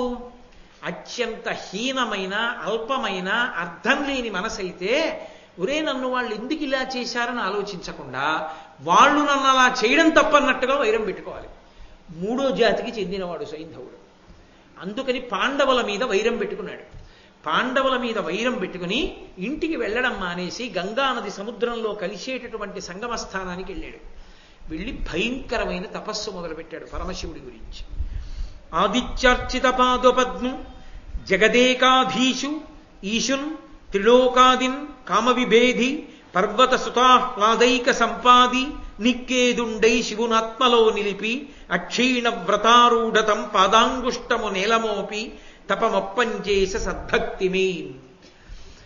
ప్రతిరోజు సూర్యభగవానుడి చేత అర్చింపబడేటటువంటి పాదపద్మములున్నవాణ్ణి, ఈ సమస్త జగత్తుకి ఒక్కడైనటువంటి ఈశ్వరుడైనటువంటి వాణ్ణి, సమస్తమైనటువంటి ప్రాణులను శాసించగలిగిన వాణ్ణి, 3 లోకములకు మొదలైనటువంటి వాణ్ణి, మన్మధుణ్ణి కాల్చినటువంటి వాణ్ణి, పర్వతరాజపుత్రి అయినటువంటి పార్వతీదేవికి నిరంతరము ఆహ్లాదమును కూర్చేటటువంటి వాణ్ణి, మనసులో ఏ విధమైనటువంటి కదలిక లేకుండా నిగ్రహించి నిలబడి కాలి బొటనవేలు మీద నిలబడి పరమశివుడి గురించి ఘోరమైనటువంటి తపస్సు సద్భక్తితో సైంధవుడు చేశాడు. చేస్తే ఆయన భక్తికి మెచ్చుకుని పరమశివుడు ప్రత్యక్షమయ్యాడు. ఏం కావాలి నీకని అడిగాడు. అడిగితే ఇతనన్నాడు, నాకు వానికి మహేశ్వరుడు వత్సలుడై పొడసూపి ఇప్సితంబైనది వేడుమన్నా అతడు ఆనతుడై పరమేశ విక్రమాహీనుల పాండునందనుల నేవుర సైన్యయుతంబుగా అనింబూని జయించునట్టి వరమున్ కృపసేయుము నాకు నావుడున్. పాండుపుత్రులైనటువంటి 5గురు ధర్మరాజు, భీముడు, అర్జునుడు, నకులుడు, సహదేవుడు 5గురు కూడా తమ మొత్తం సైన్యాన్ని తీసుకుని వచ్చినా సరే ఆ 5గురిని యుద్ధంలో ఓడించగలిగినటువంటి శక్తిని నాకు కటాక్షించు అన్నాడు. అంటే పరమేశ్వరుడు అన్నాడు, విజయండొక్కడు తక్క అతివీరుల పార్థులనున్న నల్గురన్ నిజమొకనాటికయ్యమున నీవు జయింపు. ఫల్గునుండు సర్వ జగదజయ్య విక్రముండు వాని నిదుర్కొని నాకునైన బో రజితుని చేయుటెంతయు భరంబగో నిక్కము పల్కితింజుమి. ఎక్కడ ధర్మాన్ని కాపాడాలో పరమేశ్వరుడికి తెలియదా? ఆయన అన్నాడు, నువ్వు నా గురించి తపస్సు చేశావు, కనపడ్డాను. పాండవుల 5గురిని ససైన్యంతో గెలవాలని అడుగుతున్నావు. ఆ వరం ఇవ్వడం కుదరదు. అలా ఇవ్వలేను. ఎందుకంటావేమో, పాశుపతాస్త్రాన్ని నేనే ఇచ్చా అర్జునుడికి. నా సంబంధమైన అస్త్రమే అర్జునుడి దగ్గర ఉంది. అర్జునుడు ఓడిపోవడం అంటే నేనే ఓడిపోవడం. ఇంత అస్త్ర సంపద అర్జునుడికి ఇచ్చిన తరువాత ఇప్పుడు అర్జునుడితో యుద్ధం చేయడం నిజానికి నాకు కూడా కష్టం. అటువంటి అర్జునుడే ఓడిపోతే ఇక అర్థం లేదు మేమిచ్చిన వరాలకి. అందుకే మేమిచ్చిన వరాలకే వ్యతిరేకంగా వరాన్ని మళ్ళీ ఇవ్వడం కుదరదు. పాండవుల 5గురిని ససైన్యంతో గెలవడం అన్న వరం ఇవ్వలేను. అర్జునుడు తక్క మిగిలిన ధర్మరాజు, భీముడు, నకులుడు, సహదేవుడు 4గురు సైన్యాలతో వచ్చినా ఒక్కరోజు మాత్రం నువ్వు వాళ్ళని గెలవగలవు. అన్ని రోజులు గెలవడం ఇవ్వం వరం. ఒక్కరోజు మాత్రం గెలుస్తావు, నీకు అటువంటి వరం ఇచ్చానన్నాడు. చాలా సంతోషించాడు. తన రాజ్యానికి పోయాడు. ఎక్కడ అడ్డుపడాలో అక్కడ అడ్డుపడ్డాడు. అంటే నిజానికి ఆరణ్యకాండలో ఇక్కడతో అయిపోయింది. కానీ నేను ఇక్కడి వరకే చెప్పి ఉపన్యాసం పూర్తి చేశాననుకోండి, మీలో ఒక ఉత్కంఠ ఉంటుంది. ఈ వరాన్ని పొంది ఏం చేశాడు సైంధవుడు అన్నది ఉండిపోతుంది. సరే, మహాభారతం మీరు పూర్తిగా వింటారు కనుక వినేటప్పుడు అది వస్తుంది, ఆ ప్రత్యేకమైన ఘట్టం వస్తుంది. కానీ మీకు అన్నాళ్ళు ఉత్కంఠ అవసరం లేకుండా నేను ఒకసారి విహంగ వీక్షణం చేస్తున్నాను. 4గురిని ఆపగలడు కదా సైంధవుడు, అందుకే సైంధవుల్లో అడ్డుపడ్డాడంటారు. ఒకానొకప్పుడు ద్రోణాచార్యుల వారు పద్మవ్యూహాన్ని పన్నాడు. కురుక్షేత్ర యుద్ధంలో 13వ నాడు అనుకుంటాను, నాకు జ్ఞాపకం ఉన్నంత వరకు. కురుక్షేత్ర యుద్ధంలో పద్మవ్యూహం పన్నితే అర్జునుడు వేరు చోట యుద్ధం చేస్తున్నాడు. ఆ పద్మవ్యూహాన్ని భేదించడం ఎవరికీ రాదు, ఒక్క అభిమన్యుడికి వచ్చు. లోపలికి వెళ్ళడం వచ్చు కానీ బయటికి రావడం రాదు. కానీ అర్జునుడు చాలా దూరంగా యుద్ధం చేస్తున్నాడని అభిమన్యు కుమారుడు పద్మవ్యూహంలోకి వెళ్ళిపోయాడు. ఇప్పుడు ఆ అభిమన్యుడు బయటికి రాకుండా, అతనికి సహాయం అందకుండా ధర్మరాజుని, భీముణ్ణి, నకులుణ్ణి, అర్జునుణ్ణి ఒక రోజు పగలు యుద్ధం అంతా ఆపేశాడు సైంధవుడు. 4గురు లోపలికి వెళ్ళలేదు. 4గురు సైన్యంతో లోపలికి వెళ్ళలేకపోయారు కాబట్టి అభిమన్యుడు చనిపోయాడు. సాయంకాలం అయింది, శిబిరానికి తిరిగి వచ్చాడు అర్జునుడు. నీ కొడుకు చనిపోయాడన్నారు. ఎందుకు చనిపోయాడని అడిగారు. మీ గురువుగారు ద్రోణాచార్యుల వారు పద్మవ్యూహాన్ని పన్నాడు, అభిమన్యుడు వెళ్ళాడు. అంటే మీరెందుకు వెళ్ళలేదు సహాయంగా అని అడిగాడు. పరమేశ్వర వరం ఉంది సైంధవుడికి, ఒక్కరోజు మమ్మల్ని గెలవగలడం. మా 4గురిని సైన్యాలతో అడ్డుపెట్టాడు, మేము వెళ్ళలేకపోయాం. ఎంత యుద్ధం చేసినా ఓడించాడు 4గురిని. ఆ కారణం చేత అభిమన్యుడు ఒక్కడైపోయాడు. ఆ ఒక్కడైపోయిన అభిమన్యుడిని చంపేశాడు. కాబట్టి ఈ కారణానికి అభిమన్యుడు చనిపోయాడన్నారు. అంటే వెంటనే అర్జునుడు ప్రతిజ్ఞ చేశాడు, ఇవాల్టి సూర్యాస్తమయానికి అభిమన్య కుమారుని మరణ వార్త విన్నాను, రేపు సూర్యాస్తమయానికి సైంధవుణ్ణి చంపేస్తాను. ఒకవేళ రేపు సూర్యాస్తమయానికి సైంధవుణ్ణి చంపకపోతే నేనే చచ్చిపోతాను. ఈ వార్త కౌరవ శిబిరంలో తెలిసింది. పొంగిపోయారు, అయిపోయింది యుద్ధం. సైంధవుడు భయపడిపోయి పారిపోతానన్నాడు. ఎక్కడికి పారిపోక్కర్లేదు, మనకు అదృష్టం కలిసి వచ్చింది. ఇన్ని అక్షౌహిణీల సైన్యం, భీష్మ, ద్రోణ, కృపాచార్యుల వారు ఇంతమంది కలిసి సైంధవుడు ఒక్కడిని రక్షిస్తే చాలు. సాయంకాలం వరకు ప్రతిజ్ఞాపాలనం చెయ్యాలి కాబట్టి పార్థుడి శరీరం విడిచిపెట్టేస్తాడు. అర్జునుడు లేని పాండవులు కురుక్షేత్రం గెలవరు. పైగా శిశుపాలుడికి ఒక వరం ఉంది, ఇంకొక వరం పుట్టుకతో. ఏమిటా వరం? అతను ఒకానొకప్పుడు వృద్ధక్షత్రుడు అనబడేటటువంటి రాజుకి కుమారుడిగా జన్మించాడు. ఆ రాజు ఈ పిల్లవాడిని పెంచి పెద్ద చేస్తున్నాడు, పెద్ద తపస్సు చేసి కన్నాడు ఇతన్ని. ఈ పిల్లవాడిని పెంచి పెద్ద చేస్తుంటే ఒకరోజు అశరీరవాణి వినపడింది. ఇతను యుద్ధంలో ఏమరపాటులో ఉండగా సుక్షత్రియుడైనటువంటి వీరుడు ఇతడి తల నరికేస్తాడు అని వినపడింది. తన కొడుకు అలా చచ్చిపోతాడేమో అని బెంగ పెట్టుకుని అలా ఎవరూ చంపకుండా ఉండడానికి వెంటనే ఈ వృద్ధక్షత్రుడు మళ్ళీ ఏమని శాపం ఇచ్చాడంటే, నా కొడుకుని అలా ఎవరు తల నరుకుతారో వాళ్ళ తల 100 వక్కలైపోతుంది. నా కొడుకు తల నేల మీద పడిపోయేటట్టు ఎవరు చేస్తారో వాళ్ళ తలే 100 వక్కలు అవుతుందన్నాడు. కాబట్టి ఎవరు చంపుతారు? సైంధవుడిని.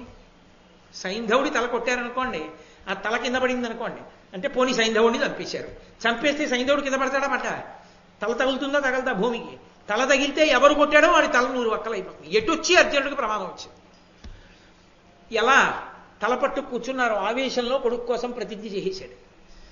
మరునాడు మహానుభావుడు ఉన్నాడు కాబట్టి కృష్ణయ్య ఆయన సారథ్యం స్వీకరించాడు.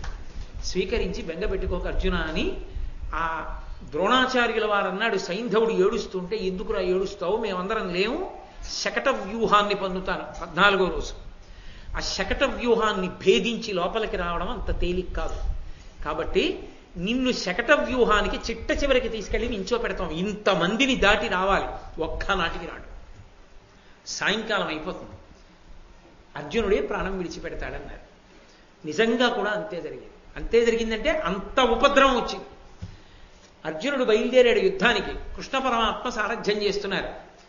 ఉదయం ప్రారంభమైన యుద్ధం సాయంకాలం 3-4 వరకు ద్రోణాచార్యుల వారు ఒక్కరే ఆపేశారు. అర్జునుడు ఆయనకి తెలియందే ఉంది, గురువు ఆయన ఆపేశారు. ఆపేస్తే సాయంకాలం అయిపోతుంది.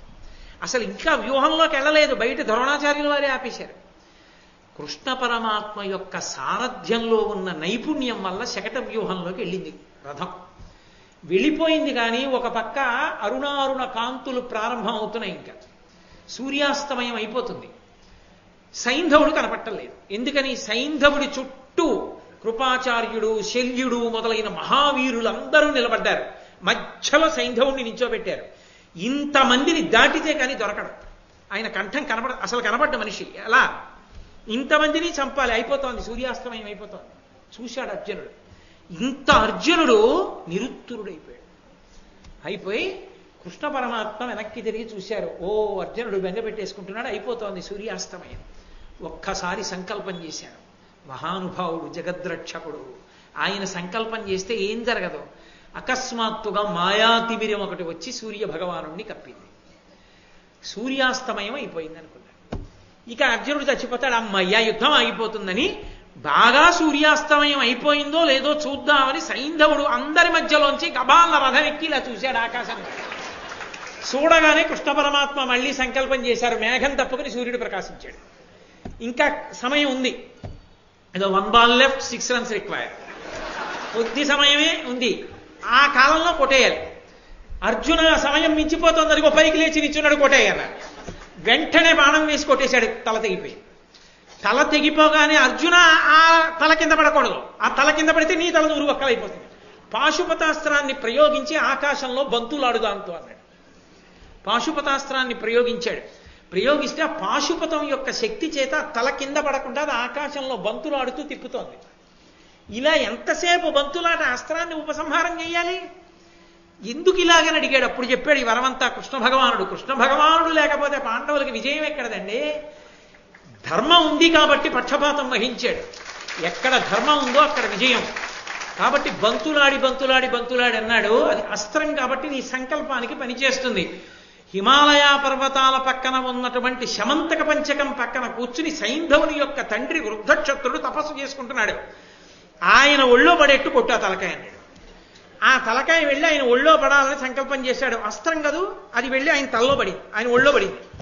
పడేటప్పటికి తపస్సు చేస్తున్నవాడు తప్పని ఏదో పడేటప్పటికి కళ్ళు విప్పాడు. ఓ తలకాయ పడుంది. చిచి అని తీసాల పడవేశాడు. అది కొడుకుదనుకోలేదు. ఎవడు భూమి మీద పడేశాడో వాడి తల 100 వక్కలైపోతుంది. ఆ వృద్ధక్షత్రుడి తల పడింది. అలా రక్షించాడు. సైంధవుడు ఒక్కరోజు అడ్డుపడ్డందుకు మహాభారతంలో అంత పెద్ద అల్లరి జరిగిపోయింది. అందుకే ఇప్పటికీ అడ్డుపడ్డం అంటే సైంధవుడు అడ్డుపడ్డాడు రావీడు అంటారు. సైంధవుడు ఒక మెరుపు మహాభారతంలో, పెద్ద పాత్ర కాదు. కానీ విచిత్రం ఏంటంటే దుస్సల మనవలకి కూడా ఇదే పోలిక.